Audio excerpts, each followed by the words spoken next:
A $400 million deal collapsed mid-flight. One black woman, civil rights attorney Jasmine Crockett, said nothing, yet her silence tore through a global airline like a hurricane. The seat she paid for was taken, her dignity dismissed at 37,000 feet, and 5 hours later the stock market bled. How did a routine flight become the stage for one of the most expensive lessons in corporate history? And what happens when the sky itself becomes the battleground for justice? Stay with us. This is a story worth every second of your time. 6:12 a.m., Atlanta International. The air was sharp with the scent of jet fuel and burnt espresso. Crowds bustled through the terminal in a hurried, half-awake ballet, but amidst the blur, a figure moved with unshakable calm. Jasmine Crockett, 52, civil rights attorney, architect of overturned verdicts and dismantled institutions. She wasn't here to be seen. Dressed in a charcoal trench coat over a dark blue knit sweater, slim black trousers, and low-heeled boots, Jasmine blended in like a shadow. Intentional, calculated. No press, no entourage. Just a weathered leather satchel over her shoulder and a passport tucked into a travel wallet marked J.C. Renner. Few knew that name. Fewer still knew she was the final legal authority standing between Skylux Air and a $400 million merger that could change the face of the aviation industry. And absolutely no one knew she'd come here not just to approve the deal, but to test the soul of the company behind it. What she didn't know, what no one on that plane could have imagined, was that seat 1A was no longer hers.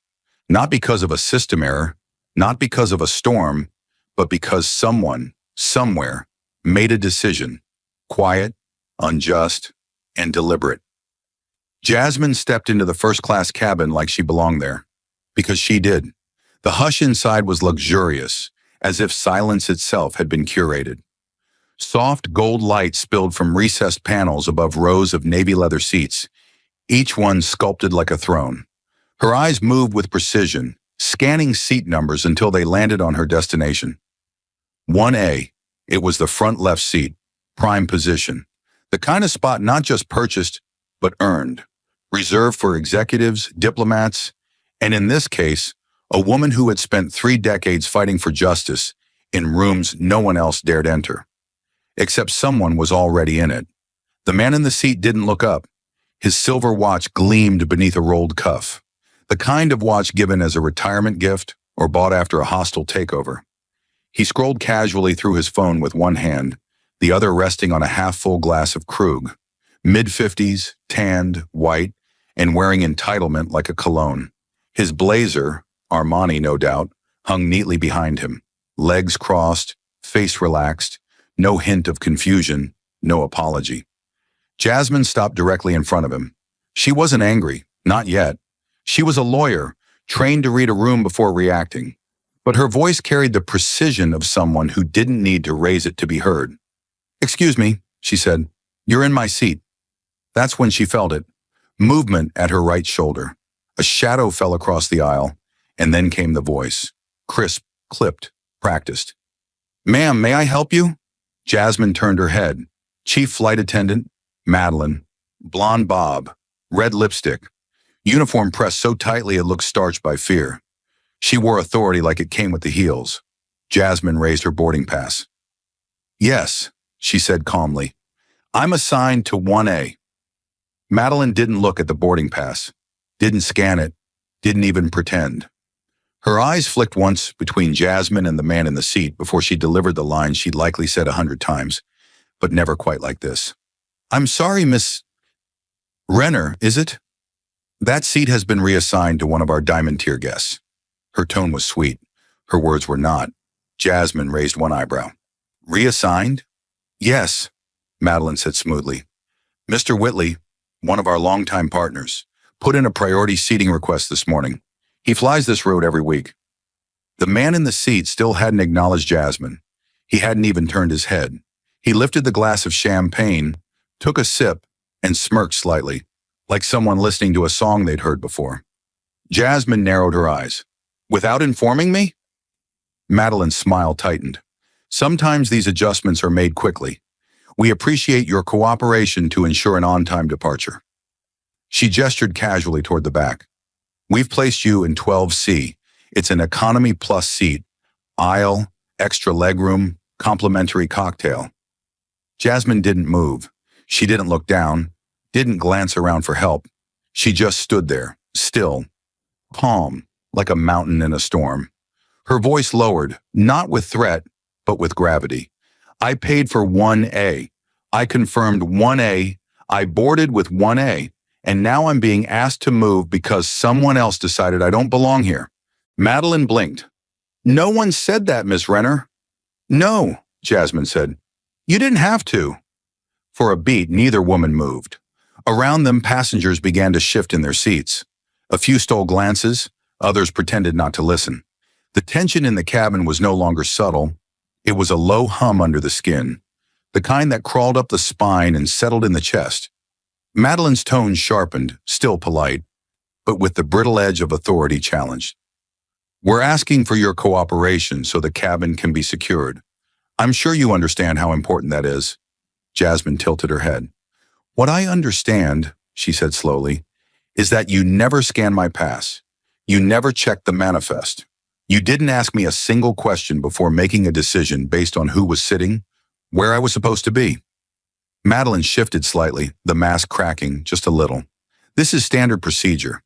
No, Jasmine replied, steel threading through her voice. This is conditioning. You're counting on me to nod, smile, and disappear quietly, because that's easier than challenging the system you've built to protect the comfort of men like him. A flicker of something, guilt maybe, passed behind Madeline's eyes, but it vanished just as quickly. We have a schedule to maintain. Please take your seat. Jasmine stared at her. You mean the one in row 12? The seat I didn't purchase? The one I wasn't assigned? The one I didn't agree to? Madeline hesitated, then gave a mechanical nod. Yes. The answer landed like a gavel. It wasn't about a seat anymore. It wasn't about comfort or champagne or boarding times. It was about hierarchy, about the quiet architecture of exclusion. A system so rehearsed that even its enforcers didn't question the lines they'd memorized. Jasmine could feel the heat behind her ribs. Not rage, but recognition. The same story, written in a different cabin. She looked down once more at the man in her seat. He still hadn't spoken, still hadn't looked at her, as if ignoring her presence was more effective than engaging it. But she wasn't invisible. Not today, not to herself, and soon not to them either. With a quiet exhale, Jasmine straightened her shoulders and said clearly, I will sit where I was assigned, and if you choose to escalate this further, I'll let the consequences be yours. Madeline blinked, caught off guard by the sudden shift in tone. But before she could respond, Jasmine stepped slightly aside, not backing down, just making space. I'll wait, Jasmine said simply, until the truth catches up. And it would. In 30,000 feet of air, with no court, no gavel, and no press, justice had just boarded the plane. The moment hung in the air like a blade suspended by silence. Jasmine didn't move because she agreed. She moved because she chose her battlefield. With a quiet inhale and the poise of someone who'd endured far worse in far higher rooms, she turned without another word. Her heels made no sound on the plush carpet, but every step down that aisle felt like thunder to those watching. The weight of 100 eyes pressed on her back, some curious, some indifferent, others full of that quiet guilt people wear when they witness injustice but say nothing. She reached row 12, the very back of what the airline called premium economy, a phrase that felt like a corporate apology for not belonging. Her seat, 12C, was tight, shallow, and bathed in the faint scent of overuse. Still she sat, spine straight, dignity intact, not defeated, just repositioned. She didn't fidget. She didn't sigh. Instead, she reached into her satchel and pulled out a small, black leather-bound notebook, creased at the corners, worn by years of courtroom margins and backroom observations. Her pen clicked once, sharp and deliberate. Then she began to write. Not just what had happened, but how. The tone in Madeline's voice, the smirk on Whitley's face, the way the passengers had looked through her, not at her. She wasn't journaling. She was building a record, a case, a timeline. Each line on the page another quiet indictment of a system that didn't just exclude, It erased. Around her, the cabin buzzed with false normalcy, but she could hear it all. 3 rows up, Madeline stood in the galley whispering with another attendant. Male, younger, still too new to hide discomfort behind professionalism. She's settled, Madeline muttered, but Jasmine caught the bitterness in her tone, like Jasmine's very presence in 12C was a burden on the flight plan. Let's just keep first class clear, she added. No confusion, no mixing, no problems. Jasmine's pen didn't pause. Her eyes stayed forward, but her ears stayed sharp. This was no longer customer service. It was quiet containment, and she had been labeled the disruption. Across the aisle, a man glanced at her, then looked away quickly, as if afraid that eye contact might invite confrontation. A woman behind Jasmine leaned forward to whisper to her husband. Maybe she used miles. They cracked down harder on upgrades now. Her husband replied without looking up. Doesn't matter. Some people don't know when to take a hint. Jasmine didn't turn around. She didn't need to. She'd heard it all before. In boardrooms, in court lobbies, in press lines where the mic went to the man beside her. But this time, she wasn't taking notes for herself. She was taking them for every woman who'd ever been moved, dismissed, or downgraded with a smile. The injustice wasn't loud. It wasn't violent. That's what made it insidious. It was clean, practiced, corporate. A machine that ran on assumptions and hid behind policy. And Jasmine, sitting there in seat 12C, wasn't just watching it happen. She was letting it finish the performance so she could burn the stage down later. Her pulse remained steady, her breathing even, but her mind, calculating, mapping, memorizing the choreography of exclusion so she could dismantle it, step by step. From the front of the cabin, the curtain to first class slid closed with a soft swish, like the closing of a vault door. It was meant to create separation between comfort and compromise, luxury and less than. But for Jasmine Crockett, it wasn't a wall. It was a signal. A line had been drawn. And what they didn't know was that they'd just seated the most dangerous woman on the plane, the one who'd been watching the whole time, silently loading the truth like a weapon. She was still writing when the voice came, low, dry, and almost hesitant, like a thought spoken out loud by mistake. That wasn't the first time, the man said. Jasmine didn't react immediately. She kept her eyes on her notebook, her pen poised above the page, though the words suddenly felt frozen in midair. Slowly, she turned her head. The man in seat 12D, her seatmate, was in his 70s, maybe older. Thin frame, close-cropped silver hair, thick-rimmed glasses. He wore a tan sport coat over a pale blue shirt, his lapel pin catching the light. It was one Jasmine recognized instantly, a retired airline board member. Not the kind who posted on social media, but the kind who'd sat in silent rooms with floor-to-ceiling glass, quietly helping shape an industry. His hands rested neatly in his lap, thumbs touching like a man used to thinking before he spoke. But now he didn't look at Jasmine. He stared straight ahead, his voice low enough that only she could hear. I saw this happen a few months ago.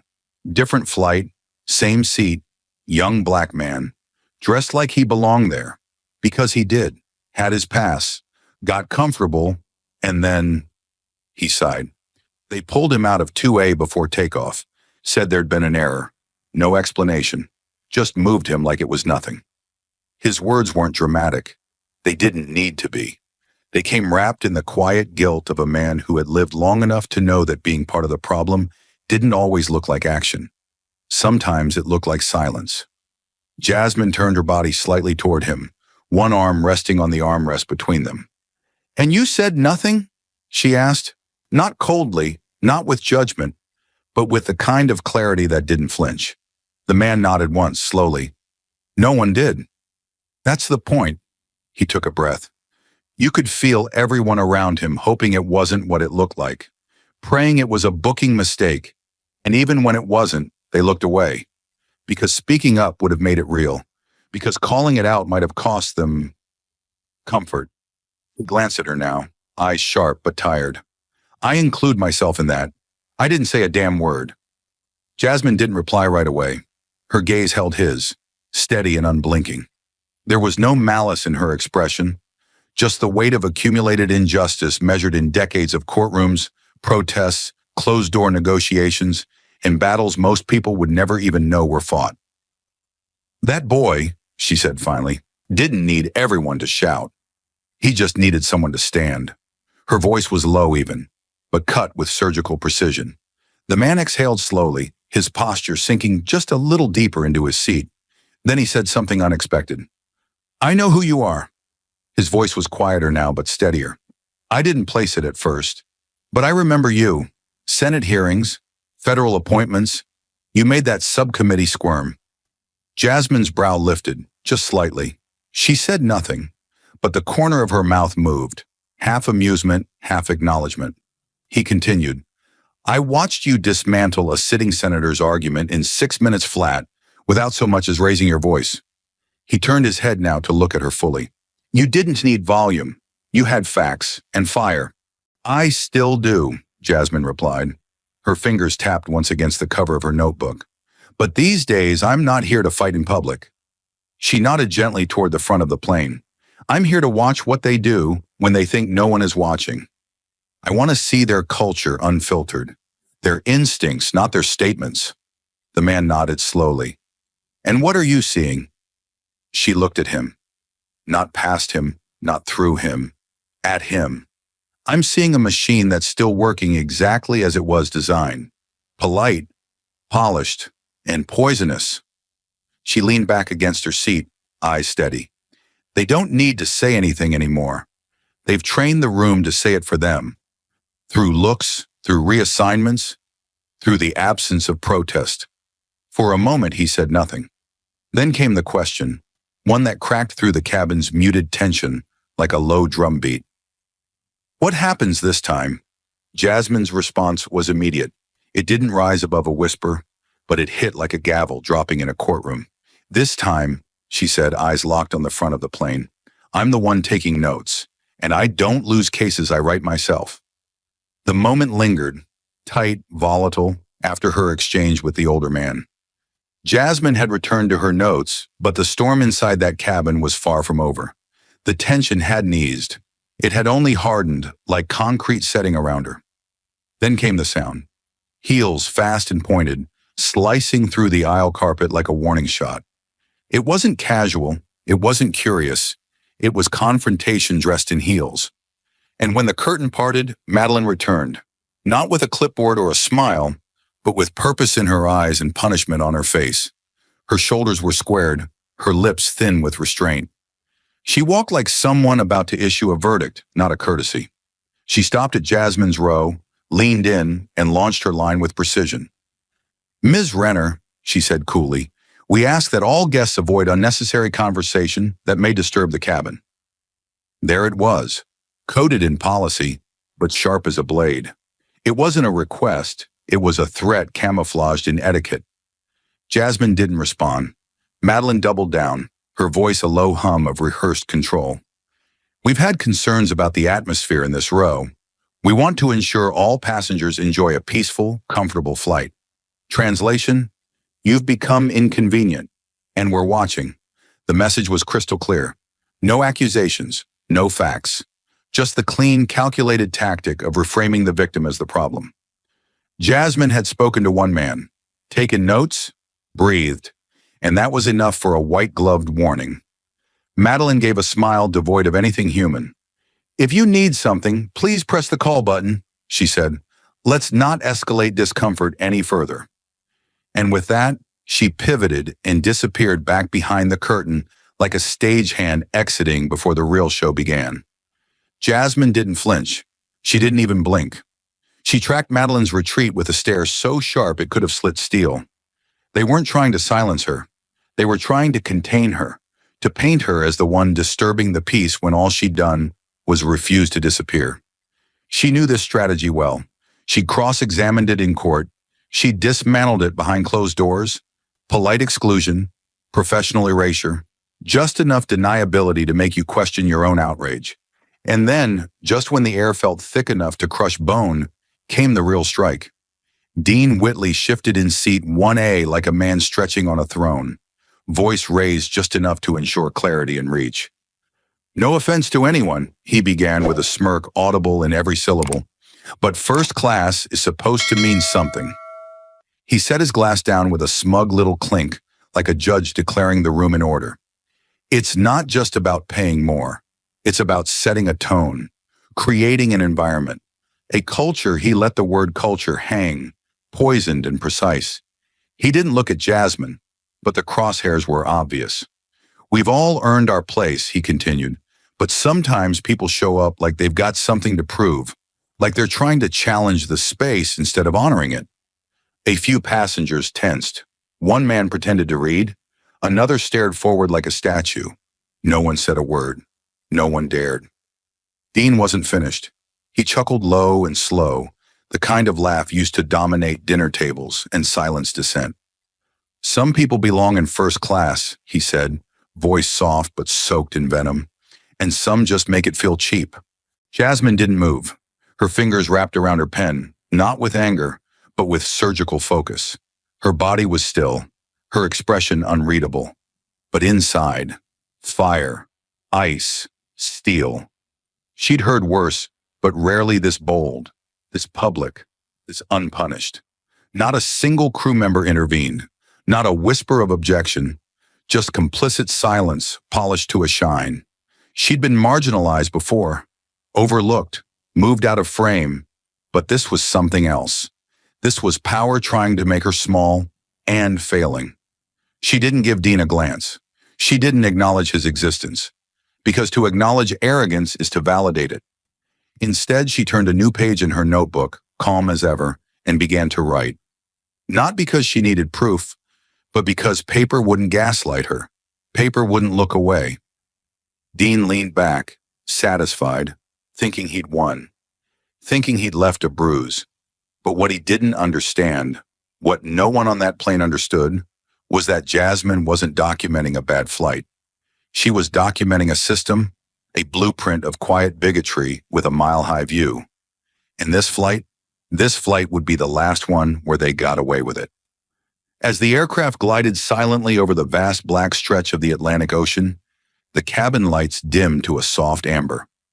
Passengers dozed, sipped wine, or stared blankly at seatback screens. But Jasmine sat upright, eyes clear, breathing steady, no longer a passenger, but a strategist in motion. She reached slowly into her leather satchel, bypassing her notebook, and retrieved a slim, matte black phone, her secure line to Sentinel Capital's private command channel. It wasn't a regular phone. No SIM card, no GPS, just direct access to a closed, encrypted system reserved for top-level executives. No apps, no distractions, just power, distilled. She unlocked it with a fingerprint scan and a 6-digit cipher. Then, without hesitation, she connected to Ops Link Alpha, a silent signal that told the other end this wasn't a courtesy call. It was an emergency intervention. A voice answered after a single ring. Male. Calm. Ready. Confirm identity. She spoke clearly, low enough to remain private, but with a tone sharp enough to slice through the stillness. Jasmine Crockett, ID XR417. Legal oversight. Activate clause 4.2. A pause. Click. Encryption engaged. Then another voice, female this time, crisp and urgent. Confirmed. Skylux protocol. What's the situation? Jasmine didn't hesitate. Her tone was iron, her delivery cold and surgical. Skylux Air has just violated the equity ethics clause in real time. Verified racial discrimination, verified misuse of authority by in-flight staff, verified prioritization of discriminatory behavior from a high-value passenger. I was demoted mid-flight from a paid first-class seat without cause, without verification, and with visible crew compliance. I have documentation. Her next words were slow, final. Terminate the $400 million deal immediately. Silence. She let it sit for 2 full seconds. Then, send instant notification to all second-tier investment arms and affiliated hedge partners. Lock any legal counsel and standby. I want Zurich briefed before wheels down. No delay, no spin. Skylux has made their position clear. I'm making ours louder. The woman on the line responded, voice tight, efficient. Acknowledged. Termination in motion. Holdings frozen. Partner alert in 5. And then Jasmine delivered the blow. The line that would ricochet across inboxes, boardrooms, and headlines before the plane even touched the ground. I will not allow our money to validate discrimination. Not now. Not ever. She ended the call. No fanfare. No flourish. Just a silent kill shot from 36,000 feet. Around her, the world continued pretending. The engines hummed. A flight attendant offered someone tea. Dean Whitley laughed softly at a movie 2 rows ahead. No one realized that within minutes, a massive deal had collapsed in midair. Because Jasmine Crockett didn't raise her voice. She raised consequences. Behind her, the call had ended, but its impact had only just begun. Jasmine sat still. Her phone returned to the satchel like it had never been touched. No dramatic announcement, no declaration, but the air had changed. Something cold now flowed through the cabin, not wind, not altitude, accountability. And in the galley just behind the first-class curtain, Madeline felt it hit. A faint chime pinged from her tablet. She glanced down out of habit, expecting a routine systems update or a beverage inventory notification. What she saw instead made her breath catch. Sentinel Capital, acquisition deal canceled. Reason, clause 4.2, violation, confirmed discrimination. Her eyes darted down to the passenger manifest. The name she hadn't bothered to read earlier glared back in all caps. Crockett, Jasmine. Her tablet buzzed again. A second line of text now flashed in crimson. Priority classification reissued. Do not engage without senior escalation authorization. Madeline's hands tightened on the device. Her fingers trembled before she could hide it. A cold sweat prickled beneath her collar. The cabin felt warmer suddenly, tighter. She looked around. No one had noticed yet. No passengers, no crew. But she had, and her instincts kicked in with a jolt. Damage control. That's what they called it in training. But no manual had covered this. No scenario in the simulation had prepared her for the moment when the woman she tried to quietly remove from a seat had just erased a $400 million corporate deal from midair. She stepped out from the galley trying to keep her composure. Her steps weren't as fluid as before. There was no grace now, only caution. The walk back down the aisle felt longer than it should have. Her shoes no longer clicked with confidence. They sounded like admissions with every step. And Jasmine, she hadn't moved. She sat in seat 12C like a monument, quiet, centered, completely still. She was no longer the woman who had been displaced.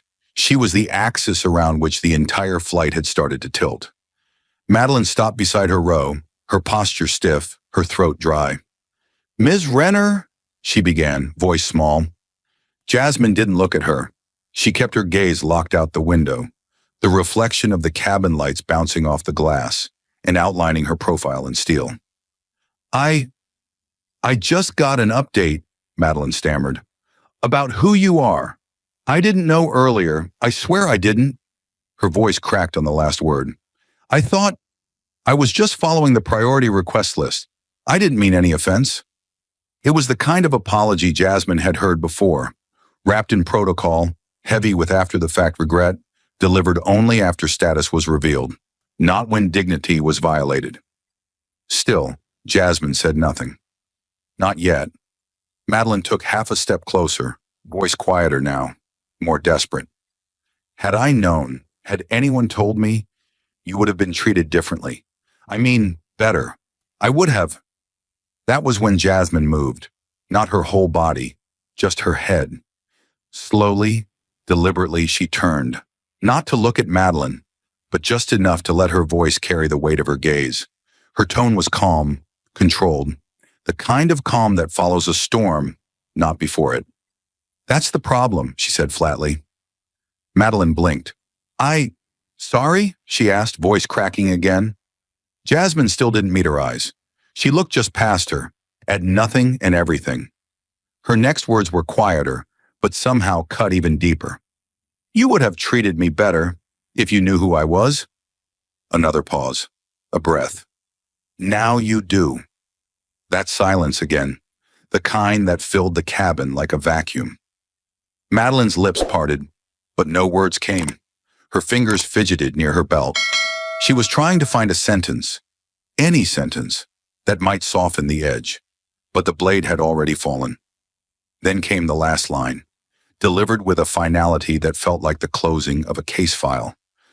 But it's too late. Jasmine turned her head back to the window. The conversation finished without ever truly beginning. She didn't need to raise her voice. She didn't need to stand, because this wasn't a confrontation anymore. It was a reckoning, measured, precise, lethal in its restraint. And for the first time in the flight, Madeline didn't walk. She backed away, not quickly, not dramatically, just carefully, like someone retreating from the edge of something they finally understood was far more dangerous than they thought. Madeline stepped back, her apology still trembling in the air, but Jasmine had already turned away. The conversation was over, and in the silence that followed, something irreversible had begun. The reckoning wasn't loud. It didn't come with a siren or a shouted announcement. It began, as many collapses do, with a whisper and then a ripple. One decision, one phone call, one woman who refused to be erased. That was all it took to set a billion-dollar machine on fire. And the world was about to notice. Less than 15 minutes after Jasmine gave the order, a confidential alert was triggered inside Sentinel Capital's Zurich branch.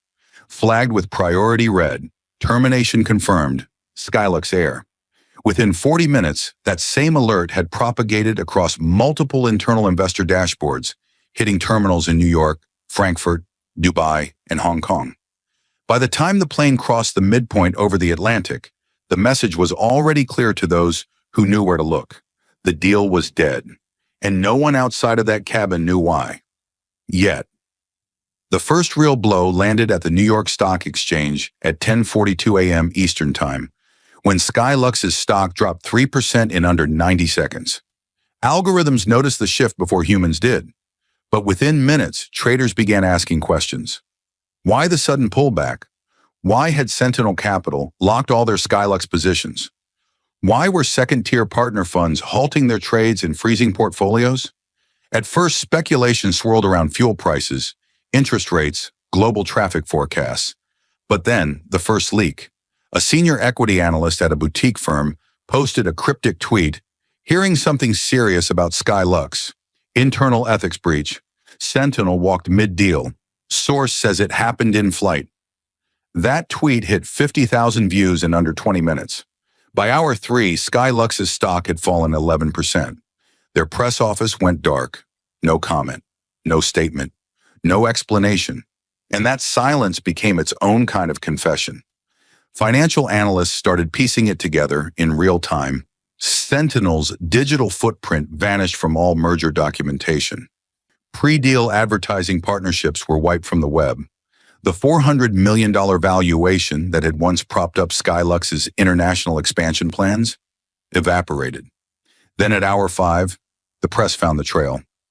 Reuters was the first to run it.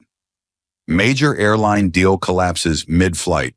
Source claims discrimination incident involved high-ranking legal executive. Within minutes, Bloomberg followed, this time with a name. Breaking: Jasmine Crockett, civil rights attorney and lead legal counsel for Sentinel Capital, reportedly removed from seat on Skylux. Flight 332, deal terminated immediately. That headline hit like a lightning bolt. By the 6th hour, Skylux's shares had cratered nearly 20%. CNN Business switched from its pre-scheduled coverage to a live ticker dedicated to the developing scandal. The Chiron read, Skylux implosion, $400 million acquisition, axed after alleged onboard discrimination. Inside the Zurich airport, barely an hour before touchdown, company representatives scrambled to draft crisis responses. But it was already too late. Emails were leaked. A flight crew manifest was leaked. A copy of Jasmine's name, crossed out and reassigned to seat 12C, leaked. Internal Slack messages showing confusion among junior crew also leaked. And now the narrative was no longer theirs to control. One photo surfaced, blurry but damning. Jasmine sitting alone near the back of the plane, pen in hand, notebook open, face unreadable. The caption was simple: the moment before $400 million disappeared. That photo went viral in under an hour. Thousands of reposts. Comments flooded in. Some were stunned, others outraged, but all agreed something enormous had shifted, and not just for Skylux. Back in Manhattan, Skylux board members were summoned to an emergency video call. Legal teams reported incoming class action inquiries. Shareholders demanded explanations. And still, the company had said nothing. Because what could they say? That they had kicked out a black woman from first class without checking her name? That they had handed her seat to a white man with donor status? That their crew had backed the decision and then tried to frame her as a disruption? Every PR strategy they considered sounded like surrender. Every denial sounded like guilt, because none of it had been a misunderstanding. It had been systemic. And the woman they tried to quietly displace had chosen not to raise her voice, but to cut off their funding instead. Financial journalists began calling it the 30,000-foot shutdown. Skylux's CEO, blindsided and cornered, authorized a limited internal review, but it wasn't fast enough. One activist investor posted a statement that went viral across LinkedIn and Twitter. This is what happens when you build luxury on exclusion. This isn't turbulence. This is the storm. And Jasmine, she said nothing. No statement, no press, no tweet. She sat in her seat, composed, eyes calm, notebook closed on her lap like a sealed file.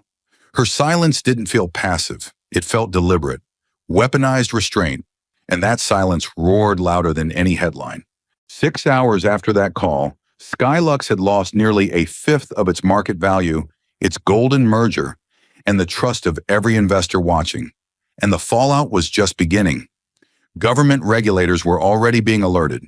A civil rights watchdog filed a request for investigation. Meanwhile, within the industry, airlines everywhere were scrambling to audit their internal policies. No one wanted to be next. Not after Jasmine, because what she had proven was simple, devastating, and permanent. When you try to silence the wrong woman, she doesn't scream. She rewrites the ending. The headlines hadn't even cooled when the fallout turned personal. Skylux's value may have been shredded on trading floors, but inside the company, heads were beginning to roll. And fast. Because behind every market loss was a human face tied to a decision, and in this case, the decisions had names. While analysts debated percentage points and PR firms scrambled to rewrite timelines, internal HR teams were already pulling footage, reviewing transcripts, digging through chain-of-command emails. They were no longer asking what happened. They were asking who authorized it. The first to fall was Dean Whitley. Once the darling of Skylux's elite program, Dean had been one of their most publicly pampered legacy partners. His face had appeared in at least 2 marketing campaigns, smiling smugly beside luxury leather interiors and champagne flutes. He had been granted lifetime access to Tier 1 benefits, including guaranteed seat upgrades, private lounge entry, and discretionary cabin requests. That last one was what buried him. Within hours of the story breaking, screenshots of Dean's behavior began circulating in internal Slack channels and private industry groups. Passengers on the flight came forward anonymously to confirm his remarks. Others who had flown with him before began to speak out too. Accounts of racially insensitive comments, unchecked arrogance, and repeated silent enablement by staff. His hot mic moment, some people just make it feel cheaper, was picked up by AI-enhanced audio sweepers monitoring the flight cabin for incident reconstruction. It matched voice samples. There was no denying it. By the time his name hit public social feeds, the company had already moved. Dean Whitley was quietly and permanently removed from Skylux's premium loyalty program. No press release, no formal statement, just a sudden cancellation of his account status, a system-wide ban from all first-class lounges, and a red flag notice filed with GIAC, Global International Aviation Consortium, effectively ending his perks across 37 partner airlines worldwide. His booking history was locked, his upcoming flights auto-canceled, and when he called to complain, because of course he did, no one answered. Dean wasn't banned for a comment. He was banned for being the kind of man who thought he'd never face consequences. The world now saw him not as a loyal customer, but as the face of casual bigotry wearing tailored suits. And no amount of champagne or soft apologies would erase what he'd revealed about the culture that let him flourish for so long. But the damage didn't stop with Dean. In the operations wing of Skylux headquarters, buried 4 floors beneath the executive level, a separate investigation had already been triggered. Not from PR, not from legal, from compliance. Because what had happened on Flight 332 wasn't just a bad interaction. It was a procedural breakdown, a failure of duty. And at the center of that breakdown stood Madeline. The same Madeline who had smiled politely as she dismissed Jasmine. The same Madeline who had made an executive decision to reassign a paid passenger seat without verification, without consultation, without review. The same Madeline who, when challenged, chose to double down on appearance over process, loyalty over legality, familiarity over fairness. It took just one 90-second clip from the in-cabin CCTV footage, combined with audio from her own headset, for the compliance team to submit their report. Violation of passenger reassignment protocol, discriminatory prioritization, negligent oversight of in-flight conduct, willful misrepresentation of manifest data. The internal order came down hard and fast. Madeline was suspended from duty immediately, pending a full internal ethics review. She wasn't even allowed to finish the return leg of the flight. Upon landing in Zurich, she was met by 2 compliance officers and quietly escorted off the tarmac into a restricted terminal corridor. No uniform, no badge. Her employee access deactivated before her second boot hit the ground. She tried to ask for clarification. "It was a mistake," she told them. "I didn't know who she was." The response was calm. That's exactly the problem. Madeline was no longer just a flight attendant. She had become a case study in systemic failure. Her file, once pristine, was now flagged across every department that mattered: legal, risk, ethics, and PR. An internal memo circulated just hours later with a headline that said it all: "There is no class above accountability." Outside the walls of corporate, the world watched closely. Reporters began digging into Madeline's previous flight logs, investigating patterns. Had this happened before? Had others been quietly moved, quietly corrected, quietly erased? A pattern was emerging, a habit disguised as discretion. What Jasmine had exposed wasn't just about seats. It was about the culture behind the curtain, and now the curtain had been torn wide open. Within 48 hours, over a dozen senior cabin crew members from unrelated flights had come forward to HR, whispered stories, incidents they hadn't known how to report, passengers who had vanished from manifests after complaints were filed. Cabin politics that sorted bodies by comfort level, not ticket class. Jasmine had shattered the illusion, and in doing so, forced the entire airline to confront the thing it had spent decades designing to hide. Madeline had been a cog. Dean had been a symptom. But the system? That was the real target. And Jasmine Crockett, seated silently in 12C with her notebook tucked away, hadn't raised a fist or a headline. She'd simply told the truth, and then let the consequences arrive on their own. As Skylux scrambled to contain the blaze, launching internal reviews, issuing watered-down apologies, and drafting frantic press statements, one name remained conspicuously absent from the media storm: Jasmine Crockett. There were no interviews, no op-eds, no TV appearances. While her name dominated news cycles and trended across every major platform, she never stepped in front of a single camera. Legal analysts speculated. Investors begged for clarity. Activists praised her restraint. But Jasmine herself remained exactly where she had started: quiet, composed, and several moves ahead of everyone else. She didn't need the spotlight. She had already pulled the levers that mattered. The system was unraveling in real time, and she had no interest in becoming its mascot. In a world addicted to noise, her silence became its own form of power. Skylux's PR firm attempted to reach out twice, first through intermediaries, then through official channels, requesting a statement, a meeting, anything that might soften the public blow. They didn't ask for forgiveness. They asked for optics. Jasmine gave them neither. She made only one move. 72 hours after Flight 332, Touchdown in Zurich, the Skylux executive board received a secure digital memo. No letterhead, no signature, just a single, stark subject line. For your flight log. The message inside was only one sentence long. If you want to keep the sky, learn to respect the people who share it with you. That was it. No legalese, no threats, no elaboration. But those 16 words landed harder than any class action filing ever could. Inside the boardroom, the silence that followed was deafening. The executives, many of whom had built their careers on tight contracts and tighter narratives, now sat in stunned stillness. Because what they had hoped would blow over, a sensitive misunderstanding, a regrettable oversight, had just been carved into stone. There would be no redemption arc, no partnership salvage, no behind-the-scenes negotiations. Jasmine had drawn a clear line in the sky and left them grounded. The CEO of Skylux, gray-faced and glassy-eyed, read the message 3 times. He didn't speak for a full minute. He simply turned his tablet over and set it face down on the table. He knew what it meant. Everyone in that room did. It meant this wasn't just about a deal. It was about a verdict. Across the industry, rival airlines began reevaluating their internal policies, not because they wanted to, but because now inaction had a cost. Jasmine had set a new precedent, not through a lawsuit or boycott, but by withdrawing her power in the most unforgiving way possible. Quietly, completely, without compromise. Meanwhile, media outlets ran circles around the story, desperate for quotes. Journalists sent daily requests. Editorial boards debated op-eds. Talk shows analyzed her silence like it was a strategy, which of course it was. Still, she never replied, not even a tweet, and that only made the impact sharper.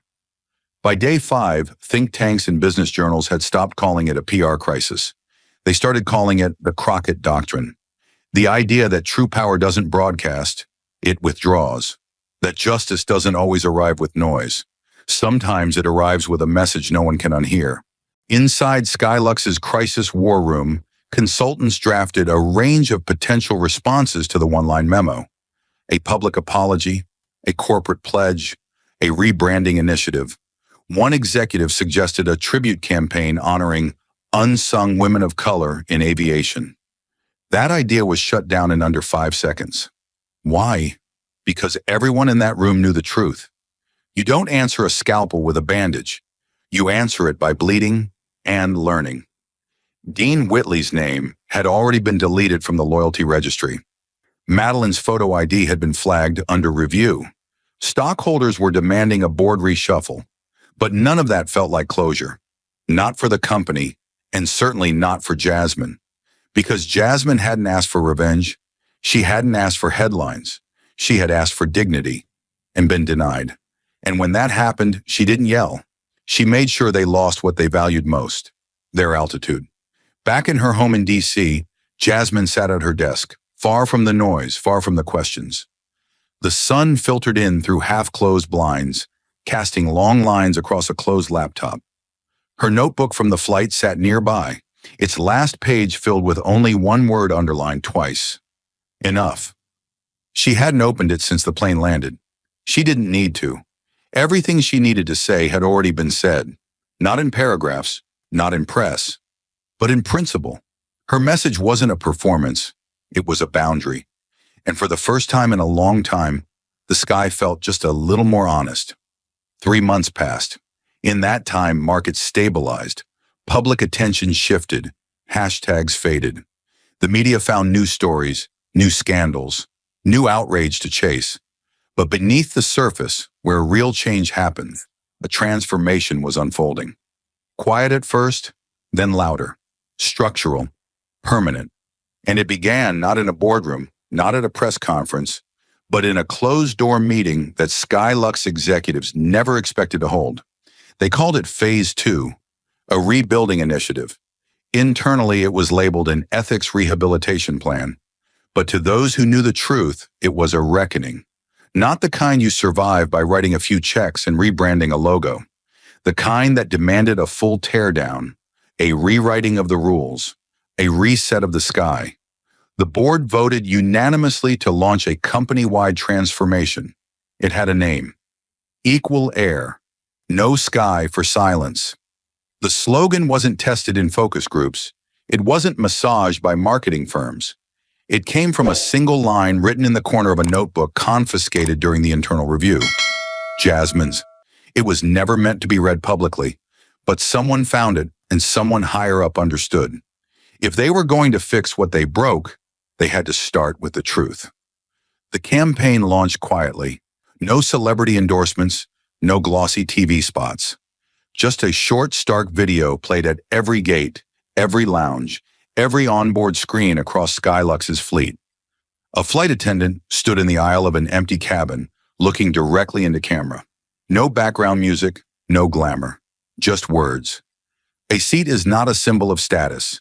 It's a promise of dignity. At 37,000 feet, fairness isn't optional, it's policy. Equal air, because silence should never fly.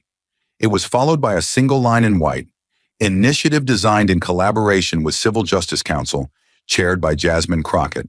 For some, it was the first time they'd seen her name since the storm. For others, it was a confirmation of what they already suspected. Jasmine hadn't disappeared. She had gone to work. The campaign was just the surface. The real work started far beneath it. Skylux's entire flight crew training policy was torn down, shredded at the root and rebuilt from scratch. No more outdated handbooks, no more vague language around customer class hierarchy or discretionary seat adjustments. The phrase priority passenger was eliminated completely from all internal documentation. In its place, equal rights, equal space, equal service. But it didn't stop there. The board, under pressure from its largest stakeholders, handed Jasmine full authority to appoint a new independent ethics council. She didn't choose lawyers, she chose advocates, trauma-informed educators, ex-flight crew whistleblowers, and civil rights historians. The result was a training protocol unlike anything the industry had ever seen. Trainees were required to study the full transcript of Flight 332's incident, not as a case study, but as a cautionary tale. They watched reconstructed footage. They listened to cabin audio. They reviewed every micro-decision made by Madeline and her crew, not to punish them, but to understand how compliance without conscience can become complicity. Simulation labs were restructured. Trainees weren't taught how to calm difficult passengers. They were taught how to confront bias in real time, how to challenge their own reflexes, how to recognize when policy was being used to reinforce prejudice rather than prevent chaos. Some resisted, some left. But those who stayed came out different, not just trained, transformed. And at the center of it all was a woman who still hadn't said a word to the press. Jasmine Crockett had no interest in applause. She didn't want her face on a poster or her name on a plaque. What she wanted was simple, a system that could no longer pretend it didn't know what it was doing. But Skylux gave her something anyway, because they had to. On the first day of the Equal Air Initiative's public rollout, a new award was announced, the Jasmine Crockett Civil Justice Citation. It would be given annually to any crew member, staffer, or passenger on any airline who risked their own comfort to speak up in the face of inequality at 30,000 feet or beyond. No politics, no sponsorships, just recognition for courage when it costs something. The first recipient? A young flight attendant named Evan. He had been on Flight 332, had watched it happen in silence, had said nothing when he wanted to, had looked away when he should have spoken. But 3 weeks after landing, Evan had posted a handwritten letter online, owning his silence, admitting his fear, and promising to do better. That post went viral not because it was perfect, but because it was honest. In the months that followed, Evan became a quiet force inside the reform team, volunteering for late shifts, mentoring younger crew, even testifying in front of a joint aviation ethics panel on what it felt like to be powerless in a moment that demanded strength. The award ceremony wasn't televised. It was held in a private hangar, attended by only 30 people, crew members, equity advisors, reform partners. Jasmine didn't give a speech. She stood beside Evan, handed him the award, a thin glass wing etched with the words "because you chose courage," and said only this: accountability isn't about who you were, it's about who you decide to become after. There were no reporters, no social media tags. But in that room, every person understood. Justice had altitude now. And while other airlines began to adopt pieces of equal air, none of them could claim its origin. Because this wasn't a campaign born out of marketing strategy. It was born out of exclusion, humiliation, silence, and a single act of unshakable resistance. 3 months ago, they had tried to move her quietly. Now they built policy in her name. And somewhere high above, as another flight crossed another ocean, a new generation of crew members moved through the aisle. Not just with training manuals, but with awareness. They knew the story. They knew the weight. They knew that every seat held more than a person, it held a principle. Jasmine never stepped into the spotlight. She didn't have to. She had reshaped the sky, and this time no one dared to forget her name. As the dust settled and the echoes of corporate chaos faded, the true lesson of Flight 332 became clear. Not in the headlines or the financial reports, but in the human stories that rippled outward from that flight. The crash of Skylux was not a simple blip on a stock ticker or a momentary lapse in management. It was a profound moment of reckoning, a clear reminder that injustice can often slip through the cracks in the smooth veneer of corporate protocol, and it requires only a single individual to expose its ugly truth. In the blink of an eye, Jasmine Crockett showed the world that real power doesn't shout. It acts decisively, surgically, and without fanfare. She didn't have to stand on a stage or speak before a crowd.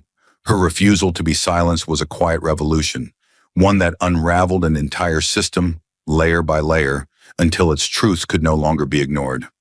The first lesson this story imparts is that bigotry doesn't always announce itself. It doesn't come charging in with obvious insults or blatant acts of violence. No, prejudice often creeps in on polished shoes, dressed in the guise of courtesy and professionalism. It disguises itself behind the thin veneer of procedures and prioritization, hidden from the casual observer by the polite language of customer service. It is the seat reassignment, the careless dismissal, the patronizing tone, the everyday actions that pass unnoticed unless someone is brave enough to question them.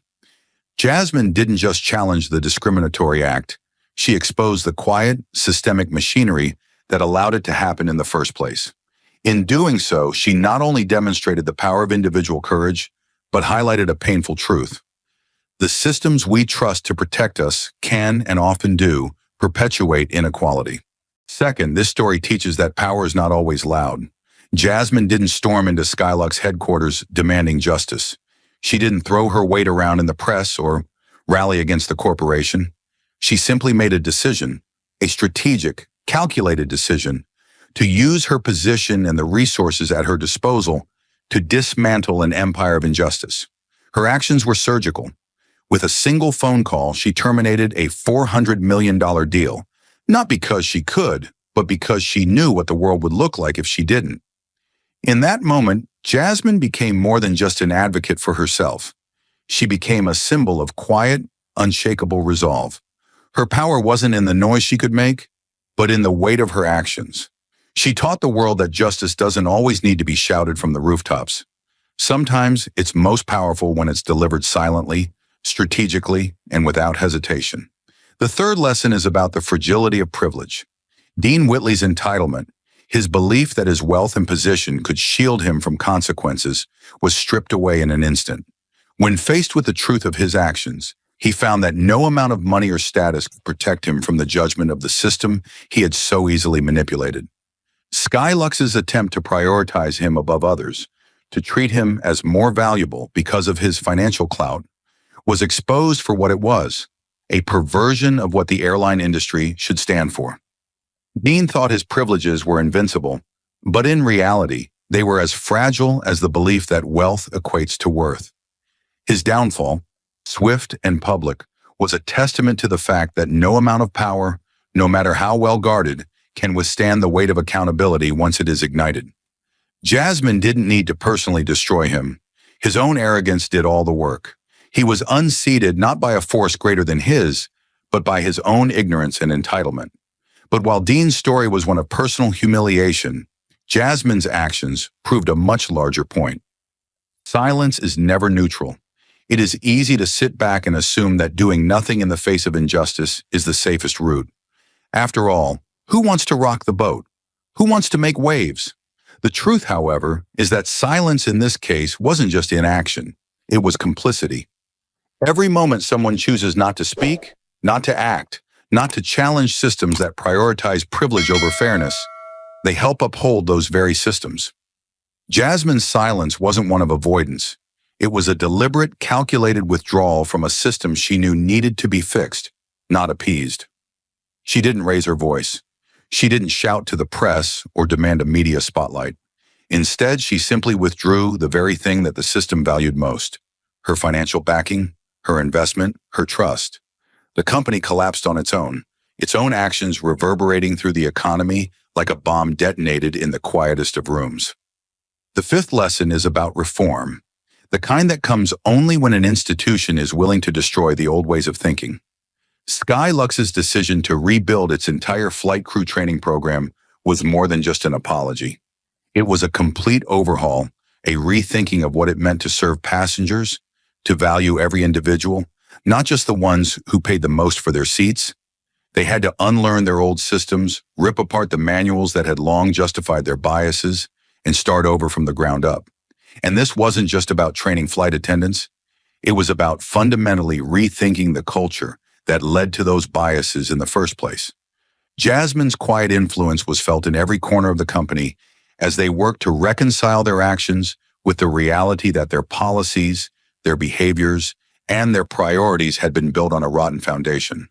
Jasmine didn't need to oversee each change. She simply handed the reins to those who understood what was at stake, and they rebuilt an institution from the ground up. The sixth lesson comes in the form of the Jasmine Crockett Civil Justice Citation. This new award, established by Skylux, was an acknowledgement of the courage needed to challenge systemic wrongs, no matter the cost. Jasmine didn't ask for this. She didn't demand it, but the institution she had dismantled, then helped rebuild, recognized her work by ensuring that her values would be honored in the years to come. The award would go to individuals who spoke out against injustice, individuals who did what Jasmine had done. They would choose courage over convenience, truth over silence. It wasn't just a reward, it was a reminder to every future employee, to every crew member, and to every company that the moral compass doesn't simply exist to be followed, it must be recalibrated and reaffirmed with each generation.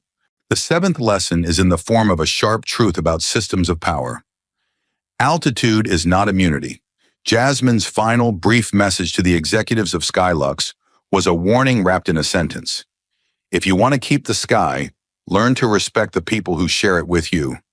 This wasn't a threat. It wasn't a demand for retribution. It was a statement of principle that any institution that seeks to control the sky, to build empires in the air, must first recognize the equal humanity of everyone who flies in it. Skylux had assumed that the price of a first-class ticket was the price of ownership, but Jasmine reminded them that the cost of humanity is never for sale, and the sky is wide enough for all of us, not just the privileged few. The eighth lesson came as a wave of media reports, activist statements, and internal audits across other industries, which had been forced to examine their own practices. Jasmine's actions sparked a ripple effect that reached far beyond the confines of Skylux or the airline industry. The reality was undeniable. What happened on Flight 332 was no longer a story about a single injustice. It was a story about every injustice, everywhere. Whether it was boardrooms, legislatures, or small offices, the message was clear. When we allow the unjust to flourish, we allow inequality to survive. But when one person stands against it, they pull the entire structure down with them. Finally, the last lesson reverberated through the corridors of both corporate America and society at large. Justice isn't a quiet murmur or a muted request. It's a declaration, and sometimes the greatest power comes from the quietest moments. Jasmine Crockett didn't need to shout to have the world hear her. Her silence was her weapon. Her refusal to conform was her revolution. And the lasting impact of her actions was not just in the billions that Skylux lost, but in the ethical transformation she set in motion that would echo through every high-rise, every boardroom, and every cockpit from that moment onward. The sky is no longer the limit. It's where we find the measure of our humanity, and Jasmine Crockett will always remind us of that. Thank you for watching until this moment, and for standing with us on this journey for justice. Your support means everything. Like, subscribe, and turn on notifications so you never miss what's next. And we'd love to hear your thoughts. Leave a comment below and let us know what moved you most in this story. Together, our voices make a difference. In under 5 minutes, a Supreme Court judge slammed Jasmine Crockett with a $15,000 fine. No trial, no evidence, no warning. But what he didn't know? That the quiet woman standing before him had come armed with something far more dangerous than fear: the truth. What was supposed to be a swift, one-sided takedown spiraled into a courtroom clash so explosive it shattered silence and exposed corruption at its core. Can one woman, staring down unchecked power, rewrite the rules of justice right in front of their eyes? Stay with us. This is a story worth every second of your time. The frost hadn't yet lifted from the marble steps of the United States Supreme Court when Jasmine Crockett arrived, alone, unshaken, and dressed for war. She wasn't just another attorney walking into the country's highest judicial chamber. She was a former military prosecutor, trained to stare down armed insurgents and outmaneuver hostile command. Raised by an Iraq War veteran in a tough Houston neighborhood, Jasmine learned early that silence meant survival, but defiance meant freedom. She never bowed to power without justice. As she stepped through the Supreme Court doors, she carried not fear, but fire. The courtroom was pristine, polished like power always is. But the real danger wasn't in the design. It was seated high on the bench, draped in black robes and staring with eyes that didn't blink. Justice Victor Halden, Supreme Court Justice, the man who didn't just interpret law, he rewrote it with gavel and glare. He was a legend in conservative legal circles, feared in liberal ones, and utterly unmoved by precedent. He ruled not by weighing facts, but by wielding authority like a blade. And today, Jasmine Crockett stood directly in his crosshairs. The hearing was billed as administrative, nothing more than a minor procedural session. But what waited inside was no formality. It was a legal execution without a firing squad. No press, no appeal, just a fine, a ruling, and silence. Jasmine wasn't just entering a courtroom. She was walking into a trap laid by a man who thought power made him untouchable. But he hadn't met her kind of justice yet. She had barely pulled out her chair when it happened. No roll call, no case summary, no reading of facts into the record. Justice Halden didn't even look up from his bench. His voice, smooth but sterile, cut through the courtroom like the snap of a cold wind. Ms. Crockett, you are fined $15,000. This decision is final and takes effect immediately. No questions, no explanation, no evidence entered, no charges read aloud, no agency report, no affidavit, not even a citation on the record. It was a ruling with no foundation, a sentence with no crime. Jasmine blinked once. That was all. She didn't move, didn't speak. She had been in war zones before, but this was a different kind of ambush, one that came dressed in robes and wrapped in protocol. The attorneys seated nearby stiffened, but no one dared make a sound. The air in the chamber thickened, heavy with the weight of a moment that everyone understood, but no one dared acknowledge. This wasn't law. This was domination. Justice Halden never explained himself. He didn't need to. His reputation did the talking. Known across the judiciary as a man who ruled more by instinct than inquiry, he wielded discretion like a weapon. Precise, swift, and unquestioned. In his courtroom, due process wasn't a right, it was a privilege. And today, Jasmine had been stripped of it before she'd said a single word. The court clerk avoided her gaze. The stenographer paused before typing, as if unsure whether this ruling should even be recorded. And the other attorneys, veterans of countless hearings, suddenly looked like interns again, avoiding eye contact, staring at their shoes. Because when a Supreme Court justice speaks like that, you don't correct him. You disappear. The silence in the room was not peace. It was fear. The kind of fear that doesn't come from yelling or chaos, but from power that knows it doesn't have to explain itself.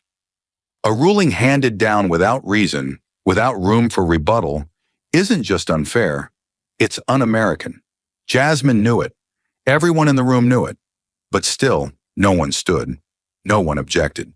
Because challenging Halden meant putting your career, your credibility, maybe your entire future on the line.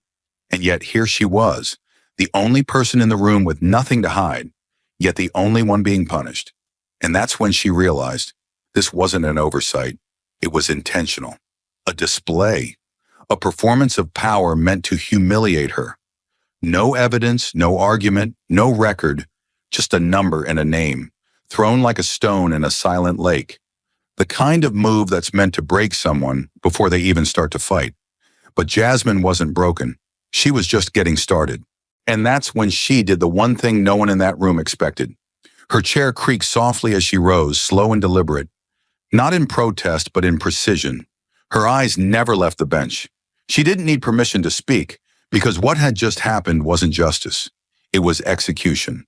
And executions, she knew from war, should never happen in silence.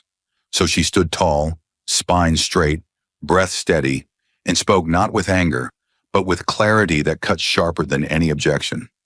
If justice can pass sentence in silence, she said, her voice low but unshakably firm, then today I will be the noise it cannot ignore. The words didn't echo. They detonated. You could feel it. The room didn't just hear her. It stopped for her. Every eye that had been avoiding hers now lifted, drawn by something they hadn't expected. Defiance with discipline. Not a tantrum. Not a plea. A statement. Measured, dangerous, undeniable. Even the stenographer's fingers hesitated before continuing, as if unsure whether to commit those words to the permanent record or hold them in reverence. Halden didn't flinch, but his jaw locked tight. He had expected a target. What he got was a threat, a legal one. Jasmine's voice didn't rise, but the pressure in the room did. And in that moment, for the first time all morning, Halden wasn't the only one in control. The courtroom, still reeling from the shock of her defiance, hadn't even caught its breath when Jasmine moved again. Quiet, composed, but now unmistakably in command. With one hand, she unlatched her leather folder and unfolded a stack of documents so thick they landed on the table with a soft, heavy thud, like the sound of something permanent. The papers weren't just printed, they were lived in. Corners bent, tabs marked with red, sentences underlined 3 times. Margins filled with sharp, slanted handwriting in pen. Her pen. Years of field experience, case law, and sleepless nights condensed into a battle plan. She didn't fumble. She didn't stall. She turned to the first tab without so much as a glance down, already knowing exactly where the cracks in the system lived. Then, in a voice as calm as it was cutting, she began. Let the record reflect that this court is not without guidance. She held up the first case like a loaded weapon. Sullivan v. State of Illinois, 2017. A property owner fined under an obscure municipal code with no photos, no inspection logs, no report, just the word of one enforcement officer. The fine was appealed. The appellate court struck it down, calling the entire process a violation of due process under both state and federal law. Jasmine read the quote aloud, slowly, deliberately, and let it hang in the air. The silence didn't feel like tension anymore. It felt like anticipation. Without pause, she flipped to the next page. Henderson v. City of St. Petersburg, 2019. Another administrative fine. No images, no timestamp. Just one man's observation that something looked wrong. She pointed to the highlighted ruling in the court's opinion. Subjective interpretation cannot be the sole basis for penalty. Enforcement demands documentation. Period. She didn't look at the gallery. She didn't need applause. This wasn't theater. It was dissection. With every case, she stripped the authority from Halden's words and replaced them with law. Real law. Not opinion. Not tradition. Not fear wrapped in a robe. She wasn't raising a defense. She was exposing a failure. And not just his. Jasmine turned another page. Another citation. Another overturned judgment. Then another. The folder became heavier with each turn. Not physically, but symbolically. This wasn't one isolated injustice.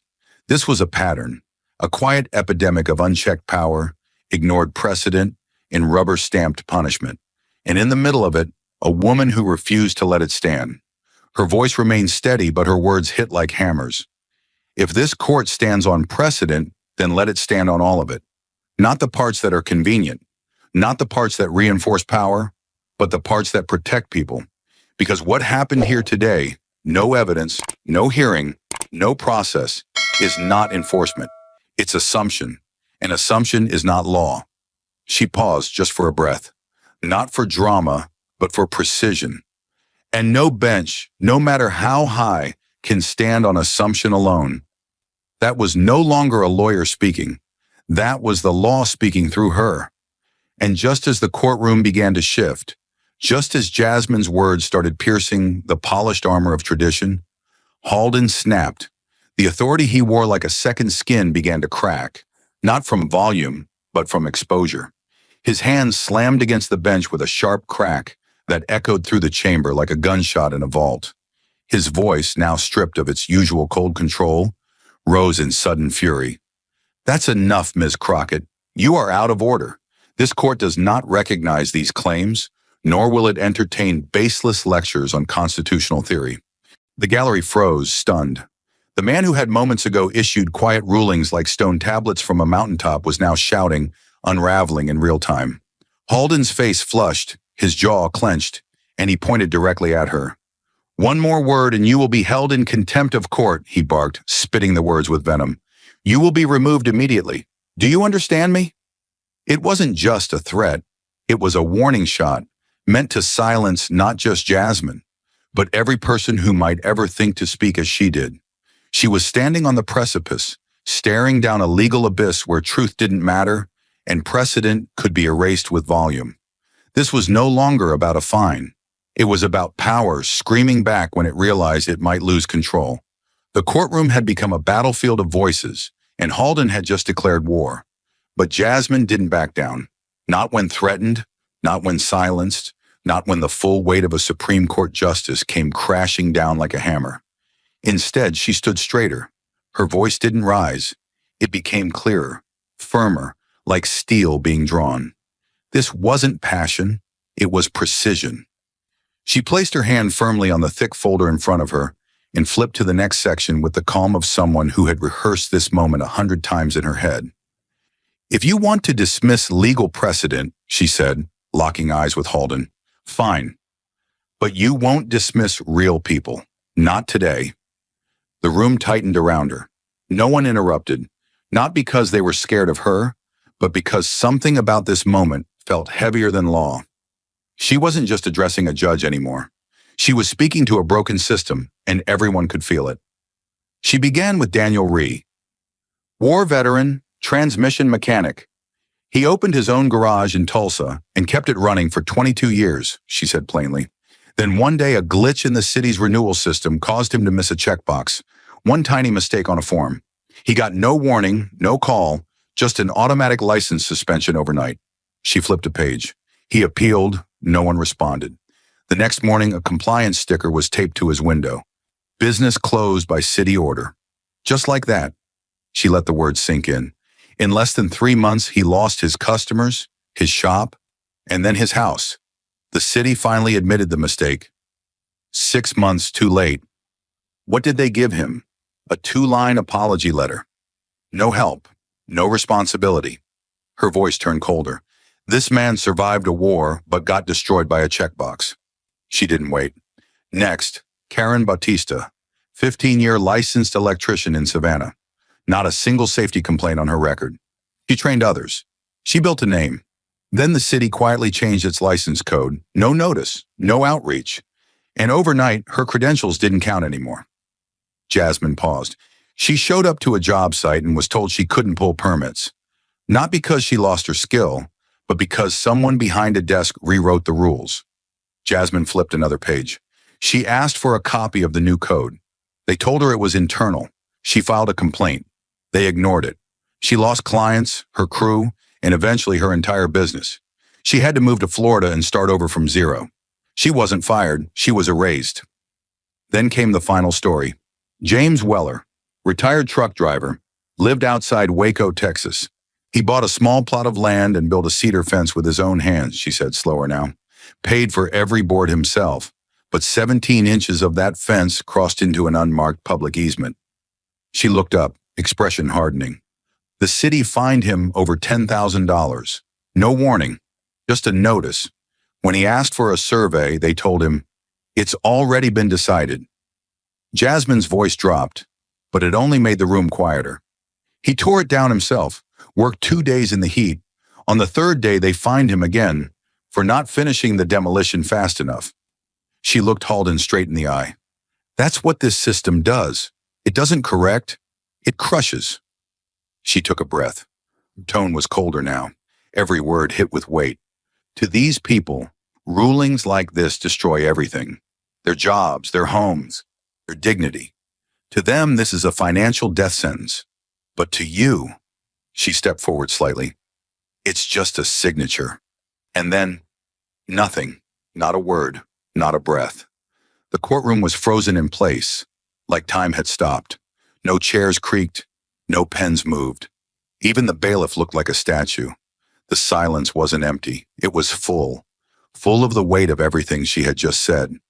Jasmine hadn't just brought files. She had brought lives, laid bare for all to see. She wasn't arguing anymore.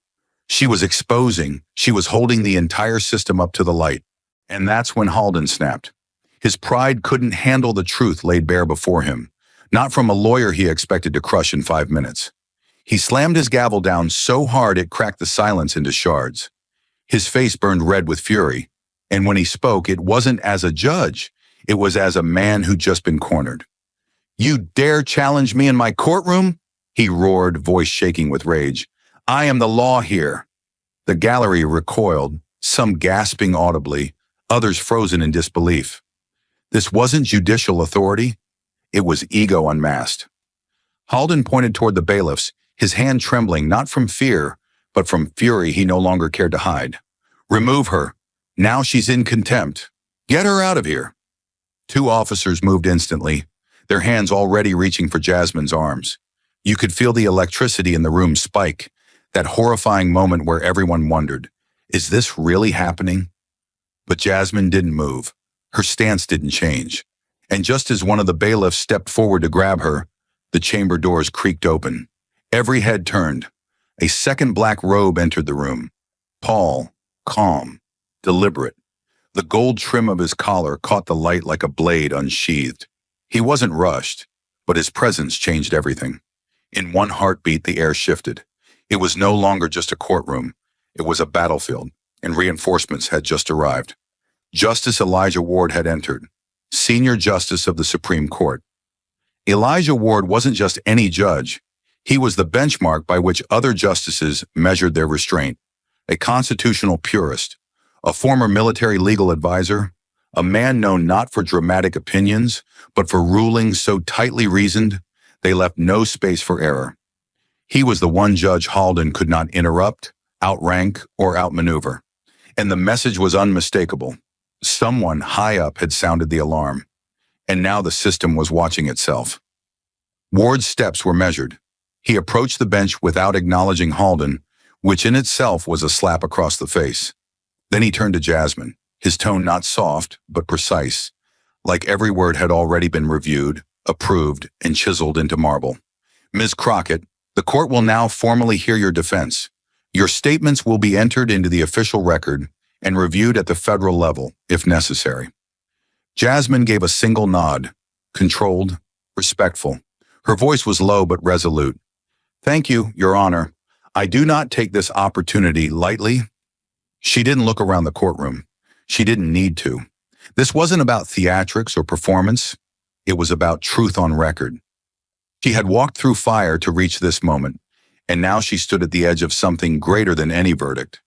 The chance to set the record straight, not just for herself, but for everyone crushed by quiet power and unchecked process, and she would not let it slip.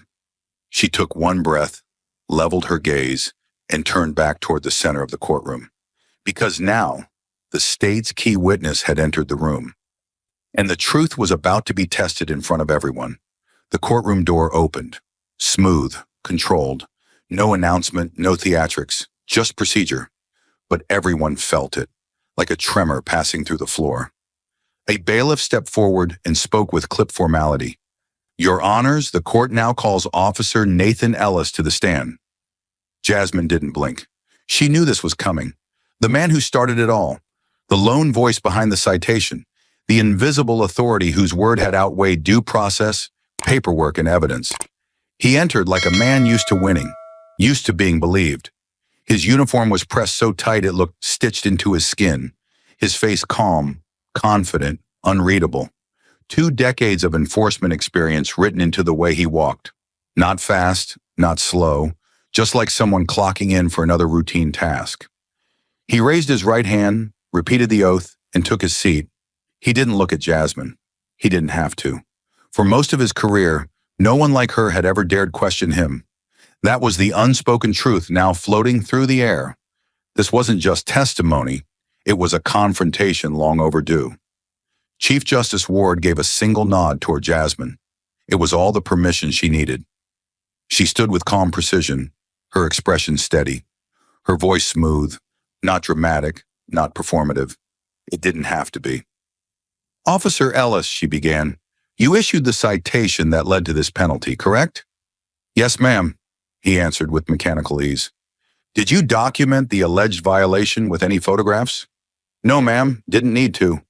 "Any written incident report, diagrams, video footage, signed witness statements?" He shifted in his chair slightly. "Number, I've been doing this a long time. I know a violation when I see one. So to be clear," Jasmine pressed, stepping closer to the bench so her voice carried to every corner of the room, "you issued a $15,000 fine based entirely on your own personal judgment, with no supporting evidence, no corroboration, just your word." He shrugged as if the absurdity of it had never occurred to him. "That's right. I've got 20 years in this job. That's what experience is for." And then she paused. Just for a second. Just long enough for the weight of that answer to sink in. Then she smiled. Barely. "Thank you for your honesty, officer," she said, voice razor clean. Then she turned slightly toward the bench, her tone cool, almost clinical. "What we've just heard is not testimony. It's an admission." You could feel the shift, like air being pulled out of the room. The state's sole witness has confirmed. There is no physical evidence, no report, no corroboration, no documentation of any kind.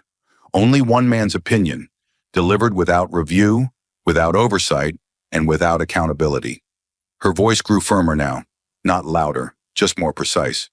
"Your Honors, what's being called a legal violation is in fact something else entirely. A personal interpretation dressed in a uniform and treated as fact." She turned back to Ellis, measured, controlled. "You didn't enforce a code, sir. You enforced a feeling." And then she looked directly at Chief Justice Ward, finishing with a clarity that struck like a final nail.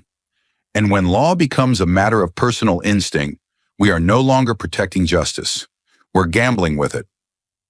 The courtroom fell still, not just quiet, but hollow, like something sacred had just been taken apart in front of everyone. The kind of silence where no one dares to speak, because they're still absorbing what they just heard. Ellis sat stiffly, lips slightly parted like he'd just realized the depth of what he'd admitted. The clerk had stopped writing. Even the court reporter, trained to follow every word, seemed frozen. Because this wasn't a cross-examination anymore. This was exposure. And for the first time since this hearing began, there was no place left for the system to hide. Jasmine's final cross-examination of Officer Ellis had stripped the illusion bare. There was no defense left, just a hollow citation backed by muscle memory, not law. The courtroom wasn't moving anymore, not even breathing. The marble, the wood, the silence. They all felt heavier, like they were holding in the truth that no one dared say out loud. This wasn't justice. This had been a show.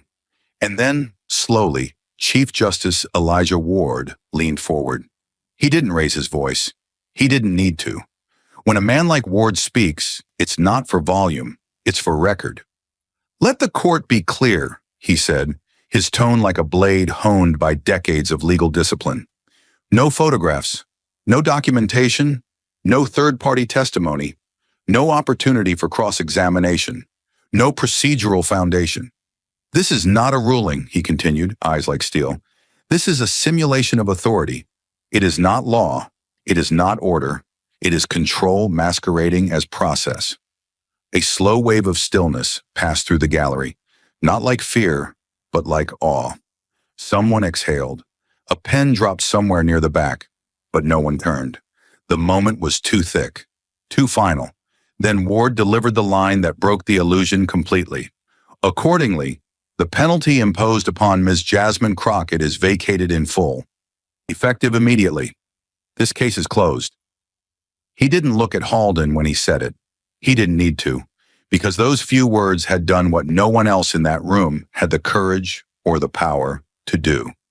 They didn't just protect Jasmine. They exposed the bench itself. Halden sat frozen. His fingers, once so firm on the gavel, were now curled loosely against the edge of the bench. His gaze dropped, not in contemplation, but in collapse. No fury, no argument. Just the quiet realization that he had been overruled not just legally, but publicly, on the record, in real time, inside the very courtroom where, for years, his word had been final. But not today. Today he had been met with truth, precision, and precedent. He bowed his head, not out of grace, but because there was nowhere left to look. The gallery didn't move. No applause, no whispers. The silence now wasn't fear or confusion. It was something closer to reverence. Everyone in that room had just witnessed the impossible. A power structure cracked open from the inside, and the man who once dominated with impunity now sat smaller than ever behind a bench that no longer shielded him. The ruling had been simple, but the message was seismic. Justice had returned, not with drama, but with discipline, and Halden, for the first time, was on the receiving end. The fallout didn't wait. By the time Jasmine Crockett stepped through the heavy courthouse doors, the story had already started moving faster than any reporter could write it. Her name wasn't just in the press, it was in inboxes, legal memos, municipal briefings, policy meeting agendas. Because this wasn't just a courtroom win, it was a detonation inside the system itself. Within 72 hours, the shockwave hit. One city ordered a quiet internal review of all administrative fines issued over the past 5 years. Then 3 cities, then 10, then cities and states Jasmine had never even visited. From Portland to Pittsburgh, from tiny townships to sprawling metros, departments of compliance, licensing, and code enforcement began getting the same terrifying question from their legal counsel. Where's the evidence? Thousands of fines, citations, and penalties, ranging from sidewalk encroachment to business license suspensions, were suddenly under audit. Not because someone protested, but because someone proved they could. Jasmine's case had become precedent, and precedent was a dangerous thing when the system had grown comfortable skipping steps. In Detroit, a team of civil rights attorneys filed a class action lawsuit on behalf of small business owners, fined without inspection reports. In San Antonio, the city council held an emergency session to freeze all property-related penalties pending documentation verification. In Philadelphia, a single mother who'd lost her home over a disputed trash fine walked back into court, this time with a copy of Crockett v. Monroe in her hand and a public defender who now believed she had a chance. It wasn't just cities, it was people, veterans, janitors, barbers, contractors, people who once paid without fighting back because the cost of resistance seemed higher than the fine itself. But now, they were coming back with folders, receipts, phone records, with questions no one had been forced to answer until now. Inside the system, the response was pure chaos. Municipal lawyers scrambled to rewrite enforcement protocols. Clerks quietly removed old guidance memos from shared drives. Mayors called emergency press briefings with pre-scripted talking points about transparency and process modernization. But behind the podiums, panic reigned. Because what Jasmine had done wasn't noisy. It was surgical. She hadn't stormed the gates. She had made the gates prove they were ever necessary in the first place. And the worst part, for them, was that she hadn't shouted. She hadn't raged. She hadn't even protested. She had used their own rules, their language, their logic. She had turned the system inward on itself, and now the cracks were visible to everyone. Department of Justice launched a quiet inquiry into local enforcement practices across 3 states. Legal textbooks were updated. Law school professors restructured their lectures on administrative burden and procedural fairness. Even insurers who once provided liability coverage for municipal fines began pulling out, calling the space too volatile. But the real shift happened where no press cameras were allowed. Courtrooms. Judges started asking questions. Not once in a while, every time. Where's the photographic record? Was the accused informed and given time to respond? Is there a second officer's verification? What once passed as routine now unraveled under scrutiny. Prosecutors who used to win cases in under 10 minutes found themselves floundering under basic questions. Clerks double-checked files. Hearings got longer, slower, fairer. Not everyone was happy. Some officials painted Jasmine's case as an outlier, a fluke, a moment blown out of proportion. They warned of governance paralysis, said that if municipalities couldn't act swiftly, urban management would fall apart. One mayor in Florida even called her ruling the first crack in the wall of civil order. But their fear wasn't of chaos, it was of accountability. And across the country, it was spreading, not through protests or slogans, but through records. Citizens were filing public record requests. Journalists began publishing multi-part exposés. Local watchdog groups, once dismissed, suddenly had their phones ringing off the hook. And Jasmine, she didn't give interviews, didn't sign a book deal, didn't launch a movement. She walked away quietly. Let the transcripts speak. Let the facts echo. Let the truth travel faster than her name. She hadn't meant to start anything. She had only wanted a hearing. But what she got was a reckoning. And in the days that followed the ruling, something began to shift. Not in riots or revolutions, but in the silence between headlines. Where legal newsletters once buried civil rights decisions on page 5, now her name led the cover. Where municipal boards once met behind closed doors, now they faced packed rooms of citizens quoting case law from a transcript that had circled the country. Jasmine Crockett hadn't just won a case. She had forced the system to hear itself. The media tried to name it. At first it was the Monroe reversal, then the due process decision. But none of those stuck. Because it wasn't just about a ruling, it was about a ripple. A wave of accountability that started in one courtroom and crashed through 1,000 city halls. Eventually, a headline from a quiet editorial in the Boston Globe said what everyone else had been circling around.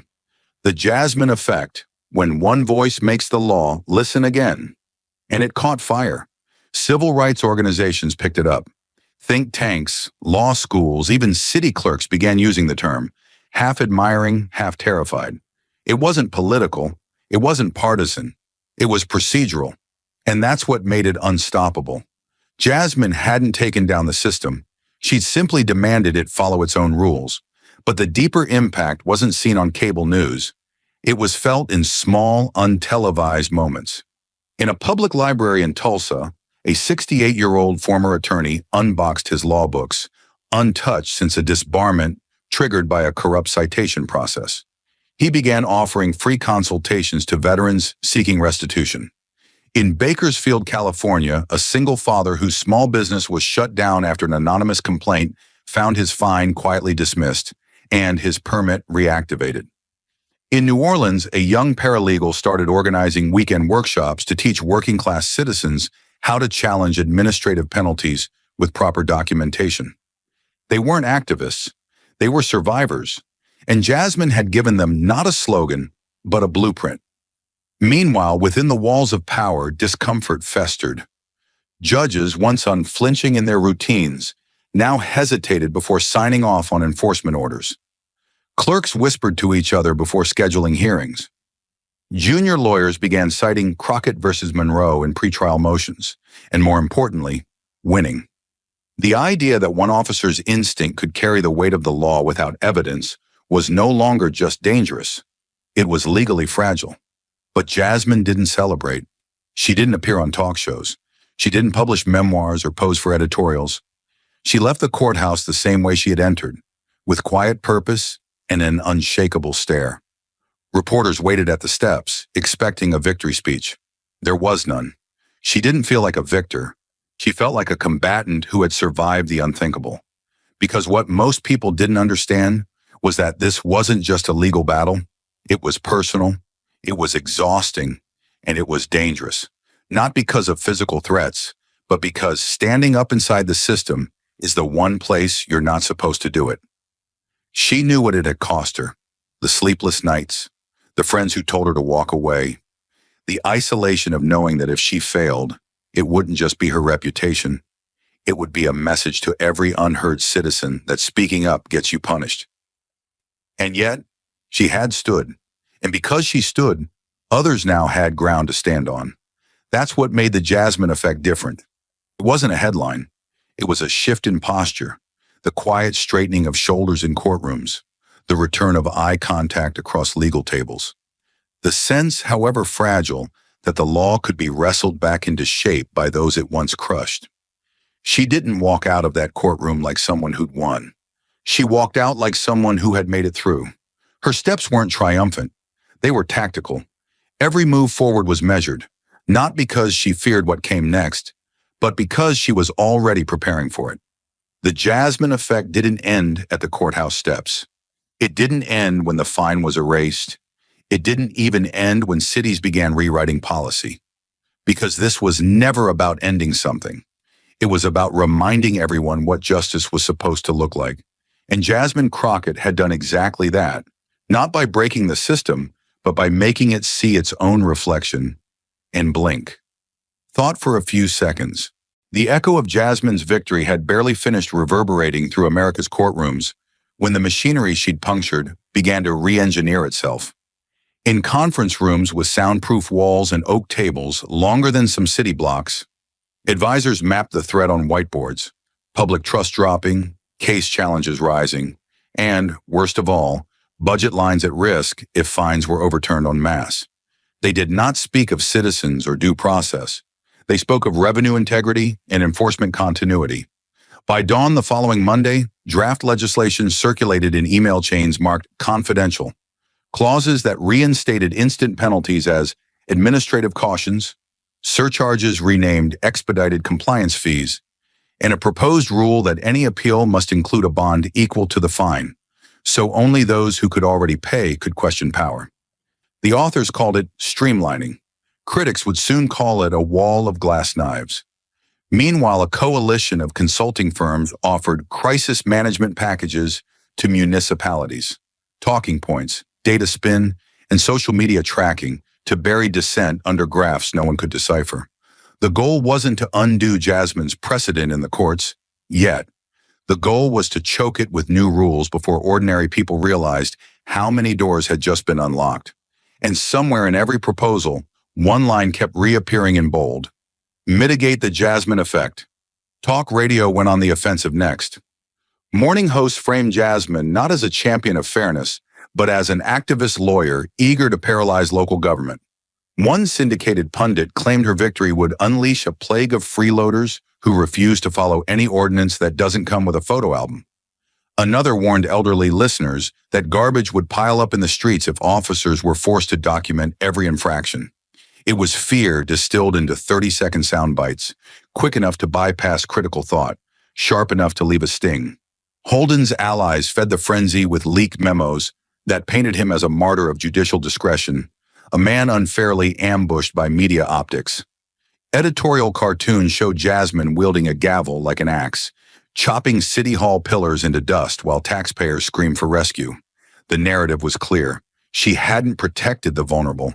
She'd endangered civilization. And yet, when phone lines opened for public calls, something unexpected slipped through the screen of outrage by design. Veterans thanking Jasmine, single mothers sharing their own citation nightmares, callers asking why fines arrived faster than evidence, opponents cut to commercials. Hope, it turned out, was poor radio. In state capitals, lobbyists stitched the fear into law. Texas's Rapid Ordinance Enforcement Act proposed a return to on-the-spot penalties, cloaked in language about public safety emergencies. Georgia's municipal integrity bond bill required citizens to deposit the full amount of any fine before a hearing could be scheduled, ostensibly to discourage frivolous appeals. In Florida, a draft statute tried to grant code officers presumptive evidentiary privilege, meaning their word would legally satisfy the burden of proof unless contradicted by two independent sources. Committee rooms filled with half-truths about clogged dockets and sprawling urban decay. Data sets were cherry-picked. Average processing time charts excluded the very courts Jasmine's precedent had slowed, because slow now meant thorough. Civil rights advocates scrambled to decode the bills, while lawmakers scheduled rapid-fire votes, hoping public attention would lag behind legislative speed. But every rushed hearing left a record, and every record contained the same silent admission.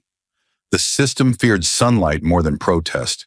Halden himself resurfaced with calculated restraint. He gave one interview, just enough to reframe his collapse as a procedural misunderstanding magnified by sentimentality. He cited respect for due process while never mentioning his attempt to bypass it. Subtle digs at Jasmine slipped into his answers. There is a difference between emotional persuasion and lawful argumentation, he said, knowing most viewers wouldn't read the transcript that proved she'd mastered both. Behind closed doors, he attended fundraisers hosted by enforcement union PACs. Their members feared body cameras would soon point at building inspectors and code officers, eroding old assumptions that an official badge equaled unquestioned truth. At one gathering, Halden received a standing ovation when he declared, "No single case will rewrite the architecture of municipal authority," a line that found its way into press releases the next morning. But taped to the inside of every gift bag was a briefing on the Jasmine effect. The number of fines already vacated nationwide, the lawsuits pending, the municipalities in open audit. It read less like a victory lap and more like a weather report for a gathering storm. Meanwhile, Jasmine became the subject of dossiers rather than features. Opposition researchers pieced through her past looking for a missed tax payment, a parking ticket, any contradiction that could undercut her credibility. Finding none, they pivoted to painting her as an elitist, former military prosecutor turned activist. The implication being that discipline and dissent could not share the same skin. Anonymous accounts circulated rumors of a secret donor network bankrolling her efforts. One tabloid ran a story claiming she planned to run for Congress. Ignoring the fact that she hadn't given a single public statement since the verdict, friends warned her the smear machine would only worsen. Jasmine answered with the same calm that had stunned Halden. Let them dig. Truth doesn't bury easy. Her refusal to engage unsettled her detractors. Outrage marketing sputters when the target won't play. Still, she tightened her circle, encrypted her communications, and moved her client meetings to a co-working space with cameras at every exit. Because intention wasn't the only threat, perception could be weaponized just as fast. Grassroots defenders surfaced to meet the backlash. A retired judge in Oregon launched an online database cataloging every non-evidentiary fine in his state, inviting citizens to search their addresses and join group petitions. A network of pro bono litigators formed the Crockett Alliance, offering template motions to dismiss evidence-free citations. TikTok videos explaining how to request proof of your fine in 60 seconds racked up millions of views. Municipal PR teams tried to respond with explainer graphics showing why documentation slows efficiency, but side-by-side memes comparing efficiency versus justice spread faster. On Reddit, a crowdsourced map marked cities that still relied on officer discretion alone. Within weeks, the map glowed red like a heat signature of neglect. For every lawmaker pushing a rollback bill, a thread emerged listing their largest campaign donors and how much revenue their district generated from instant fines. The backlash had triggered counter-backlash, and now traditional gatekeepers struggled to keep the narrative contained. In a Washington, D.C. think tank conference ironically titled Future-Proofing Municipal Governance, panelists debated whether the Jasmine effect threatened the republic or revitalized it. A city manager argued fines needed to remain swift to deter scofflaws. A civil rights scholar retorted that deterrence built on secrecy was just tyranny in a vest. When audience Q&A opened, a gray-haired man who introduced himself as a former nobody from East Street, Louis, told the room he'd paid a $2,500 derelict property fine on a house he still lived in, because the inspector never got out of his car to see renovations inside. Silence swallowed the hall. Panelists stumbled over policy jargon. The story needed no footnotes. Outside, journalists cornered the man for comment. He held up Jasmine's case printout and said, "I just want my name cleared." That night, his quote went viral, and every bill pushing new barriers to appeals looked suddenly, brutally inhumane. All the while, Jasmine remained a shadow in her own story, walking the tightrope between symbol and solicitor.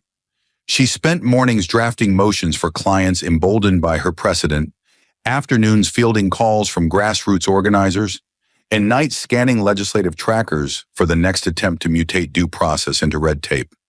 She spoke only when filings required her voice, refusing talk show invitations even when they offered prime time. Reporters camped outside her modest office. She slipped in through a side alley. Not because she feared rhetoric, she'd faced artillery, but because she knew the backlash relied on turning a person into a pedestal. Knock over the pedestal. The cause looks brittle. She wouldn't give them the pleasure. Yet behind her quiet defiance, exhaustion stalked. Every email flagged urgent, every client story more heartbreaking than the last, every headline trying to twist her into either savior or villain. Friends urged her to take a week off. She smiled and quoted her father, "If the other side's loading their magazines, it's not time for coffee." But at night, alone, she replayed her cross-examination of Ellis, reminding herself why discipline matters when rage would feel so much easier. In that courtroom, she'd proven precision could defeat power. Now she had to live by the same rule in an arena with no clear rules at all. Then in midsummer came the pivot no one expected, an official invitation from the Department of Justice to join a federal advisory board on administrative enforcement standards. It was the kind of olive branch that could either legitimize her influence or co-opt it into silence. Advocates urged acceptance. Get inside the room where decisions are made. Skeptics warned it was a velvet cage. They want to neutralize you, not empower you. Jasmine read the letter once, twice, left it face down on her desk, and stared at the blank wall, searching for the line between collaboration and compromise. She knew whichever path she chose, backlash would morph again, like water seeking cracks. But she also knew this. Every time the system tried to close a door, the people who now believed in her were pushing 10 more open. The Jasmine effect had become more than a headline. It was a contest of stamina between those who wield power without proof and those who refused to be silent any longer. And as the backlash rallied its resources and sharpened its paperwork, Jasmine understood the truth that had carried her through the first fight. Whenever power feels threatened, it shows its teeth. The trick is to make sure the bite finally fails to land. Thought for a couple of seconds. The late afternoon light in Washington filtered through blinds like prison bars when the knock rattled Jasmine's office door.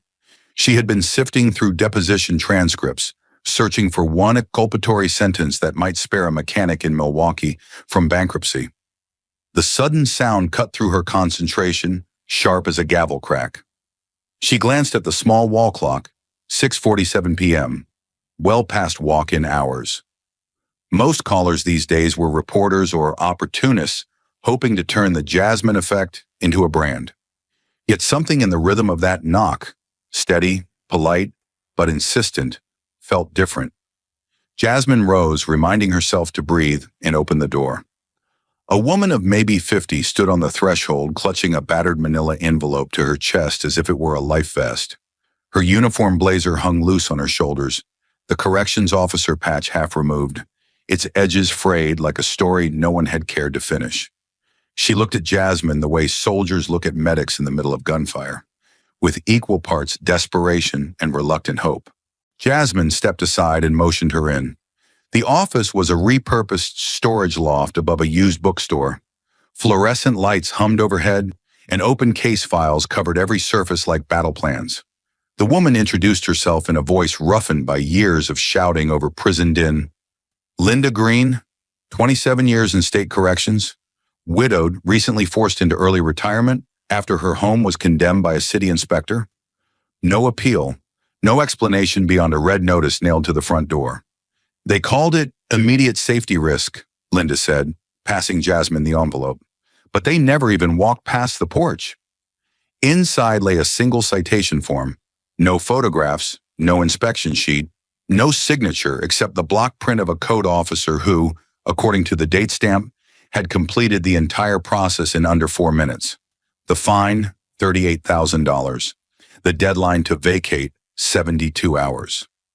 Linda and her disabled son had spent the last month living in a motel, while interest compounded daily on a lien she could never repay. She'd filed public records requests, visited City Hall, begged for the inspection report. No department could locate one.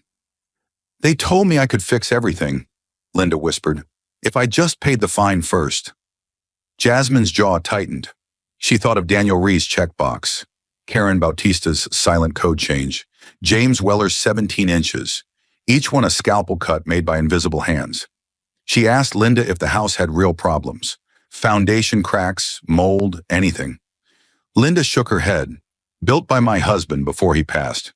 I sink my pension into repairs every year. The roof's newer than my car."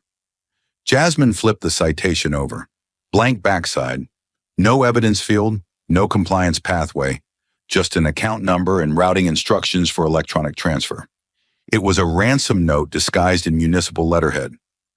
Jasmine felt a familiar burn of rage in her chest, but she kept her voice level. "We'll contest," she said. "We'll demand discovery, full disclosure, then we'll bury them under their own paperwork." Linda's eyes filled, but she didn't cry. Corrections officers know how to hold the line. She merely nodded and asked, "Am I crazy to fight?" Jasmine answered the only way she could. "Crazy would be letting them convince you silence is cheaper." The next morning, Jasmine filed a petition for immediate injunctive relief in Superior Court, citing Crockett versus Monroe as controlling precedent on evidence-free enforcement actions. She requested a temporary stay on the lien, a full release of all inspection records, and, if no documentation surfaced, a dismissal with prejudice and financial restitution for costs incurred under wrongful condemnation. The clerk raised an eyebrow at the last line but stamped it anyway. Jasmine's name now carried the weight of a seismic footnote. She copied the city attorney's office, then drove to Linda's condemned house. Paint peeling, grass overgrown, yet structurally sound at first glance. A red placard still clung to the doorframe like a scarlet letter. Jasmine photographed every angle, measuring tape in hand, documenting the absence of structural failure. A neighbor peeked through their blinds. Word of the Jasmine effect traveled faster than gossip. She asked if inspectors had canvassed the street the day of the citation. The neighbor shook his head. "I was on the porch all morning. No city truck, no clipboard." Jasmine jotted the statement, filing it under non-agency eyewitness. City Hall responded 2 days later with a motion to dismiss the injunction, arguing that administrative decisions were non-justiciable pending internal review. Jasmine read it once, smirked, then drafted her reply. Internal review cannot retroactively invent evidence. She subpoenaed the inspector's body cam footage, only to learn none existed. She subpoenaed phone GPS logs, nothing. She subpoenaed the officer himself, one Charles Drummond, for deposition. He arrived with counsel, a middle-aged man wearing a smug grin and a tie clip shaped like an eagle clutching a flag. Under oath, Jasmine asked if he'd ever stepped inside the residence. He hesitated, glanced at his lawyer, then said, "Visual assessment from the curb is standard practice." Jasmine pounced. "So you condemned a home, displaced 2 residents, and triggered a $38,000 lien without entering the property, photographing the alleged hazards, or issuing a corrective notice?" Drummond adjusted his tie but answered yes. His lawyer tried to object, but Jasmine read aloud the city code requiring documented evidence of hazard and opportunity for cure. She slid across the table a fresh printout of Crockett vs. Monroe. Drummond's lawyer called for a recess. Word of the deposition leaked by sunset. Local news cut into programming. Former corrections officer battles city over phantom inspection. Social media threads exploded with hashtag show the proof. The city PR office released a statement claiming, "Public safety requires swift action."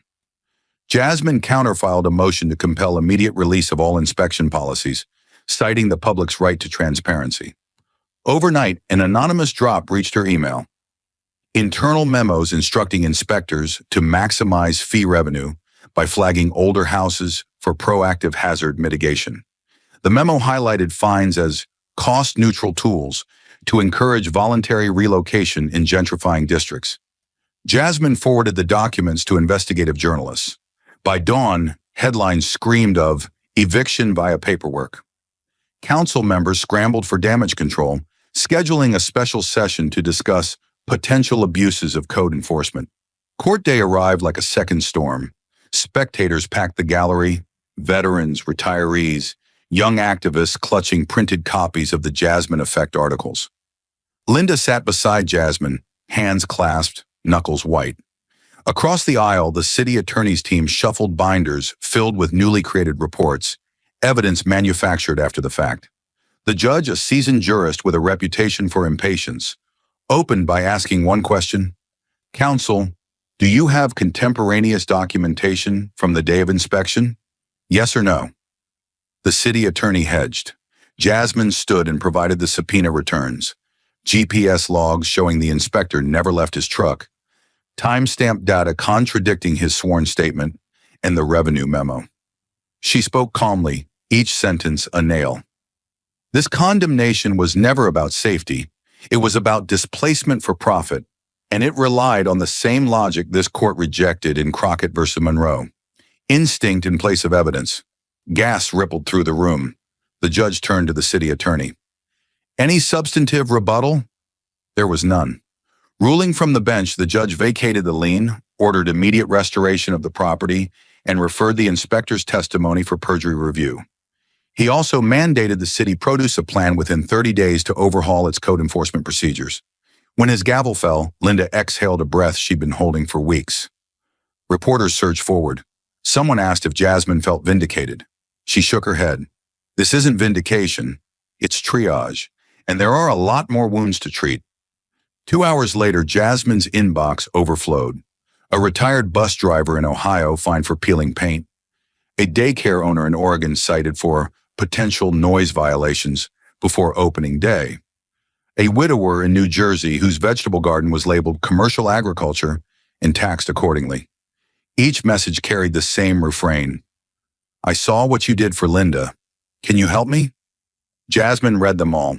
She couldn't take every case, but she could carve a path. She uploaded document templates, sample discovery requests, and a step-by-step guide on demanding proof. Volunteer lawyers from the Crockett Alliance signed on to triage. Law students offered research hours. Within a week, 1,000 downloads became 10,000. The Jasmine Effect was no longer a headline. It was a network. The backlash took notice. State senators scheduled hearings to fast-track the bond posting bills. Editorials mocked due process freeloaders. Jasmine received an unmarked envelope containing a single typed line. Stop before someone gets hurt. She reported it, then filed 3 more motions. Fear was the currency of bullies. She refused to pay. Instead, she met with federal officials to discuss national guidelines for evidence-based enforcement. She insisted on public forums, live-stream Q&As, and community input. Bureaucrats balked. Transparency slows consensus. She countered, if consensus means secrecy, we don't need it. Late one night, exhaustion finally crept past her defenses. She sat alone in her office, lights off, the city blinking outside the window. On her desk lay Linda's vacated lien notice stamped, rescinded. Jasmine traced the word with her finger. Rescinded was not a win, it was a reset. But in a world where power relied on inertia, a reset was revolution. She allowed herself one small smile, then opened a fresh legal pad. At the top, she wrote, Next steps, national policy draft, class action coordination, inspector body chem mandate. She paused, clicked her pen twice, and added one more line in bold letters. Remind them, proof is power, silence is surrender. Somewhere across town, city officials huddled under fluorescent lights, rewriting ordinances to outpace her. In state capitals, lobbyists sharpened talking points, and in living rooms nationwide, ordinary people refreshed court dockets, waiting to see if their own silent battles might find voice. The war for due process had moved beyond one courtroom, beyond one fine, beyond one name. It was now a relay. Each victory a baton passed to the next citizen willing to ask the simplest, most dangerous question. Show me the evidence. Jasmine closed her notebook, stood and stretched. The next sunrise would bring fresh fights, new bruises, and, with luck, another crack in the facade. She turned off the desk lamp, stepped into the hallway, and locked the door behind her. The night air greeted her like a challenge. She square-shouldered it, steady and unafraid. Because somewhere out there, another knock would come. And when it did, she'd be ready to open the door. And as the door to Jasmine's office closed behind her that night, the war didn't end. It simply moved into new inboxes, new courtrooms, new voices. The system, wounded but unbroken, would regroup. Bureaucracy never sleeps. But something had changed. Not on the surface, not in laws passed or headlines printed, but somewhere deeper. In the marrow of a country so used to looking away from small injustices, it had finally been forced to look inward. And what it saw was something uncomfortable, something unignorable. A mirror held up by a woman who never raised her voice, yet made the entire institution flinch. Because at its core, this wasn't a story about the law. It was a story about being seen. The lesson wasn't buried in precedent or constitutional clauses. It was in the moments between gavel strikes, in the way Jasmine stood still while the room turned against her. It was in the silence after she asked for proof, and none came. It was in the humiliation of Linda Green, condemned not by evidence, but by absence. In Daniel Rhee's lost garage. In Karen Bautista's erased license. In James Weller's fence and the $10,000 that stole his peace. The real punishment wasn't the fine. It was the message behind it. You don't matter. You don't belong. You don't get to ask why. That's what Jasmine fought. Not just a ruling, but a culture of quiet punishment wrapped in official paper. And the system almost won, because that's how it's designed, to make the cost of standing unbearable, to drain you before you even begin, to wrap injustice in so many layers of language and process that by the time you find the truth, it's too late to fight. But Jasmine didn't accept that. She stood her ground in a courtroom where the verdict was written before she spoke, and she rewrote it, not with fury, but with facts. She didn't explode. She surgically dismantled. And by doing so, she reminded every soul watching that courage doesn't always roar. Sometimes it just refuses to move. There's a reason her name shook city halls. It wasn't just what she said. It was how undeniable she made it. She didn't appeal to pity. She appealed to principle. She made the system choke on its own logic until it had no choice but to retreat. And that's the lesson the country must remember now. Not just the legal precedent, but the human precedent.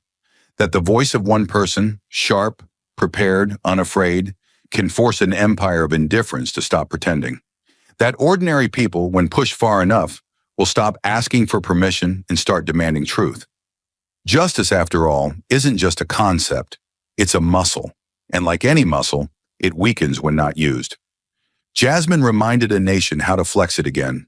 How to look a judge in the eye and say, that's not the law, that's just your word.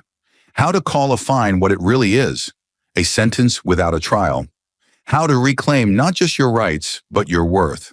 Because in the end, this story wasn't about Jasmine winning. It was about the people who, for the first time, saw someone like them win and realized they could too. That they didn't need to shout to be powerful. They needed to prepare, to persist, to refuse to disappear. Jasmine didn't give them magic. She gave them strategy, a blueprint, a roadmap through the maze of modern oppression disguised as order. And that may be the most dangerous gift of all. The system is still watching, still testing its boundaries, still waiting for fatigue to set in. But now it knows someone is watching back, and they know her name. Thank you for watching until this moment and for standing with us on this journey for justice. Your support means everything. Like, subscribe, and turn on notifications so you never miss what's next. And we'd love to hear your thoughts. Leave a comment below and let us know what moved you most in this story. Together, our voices make a difference.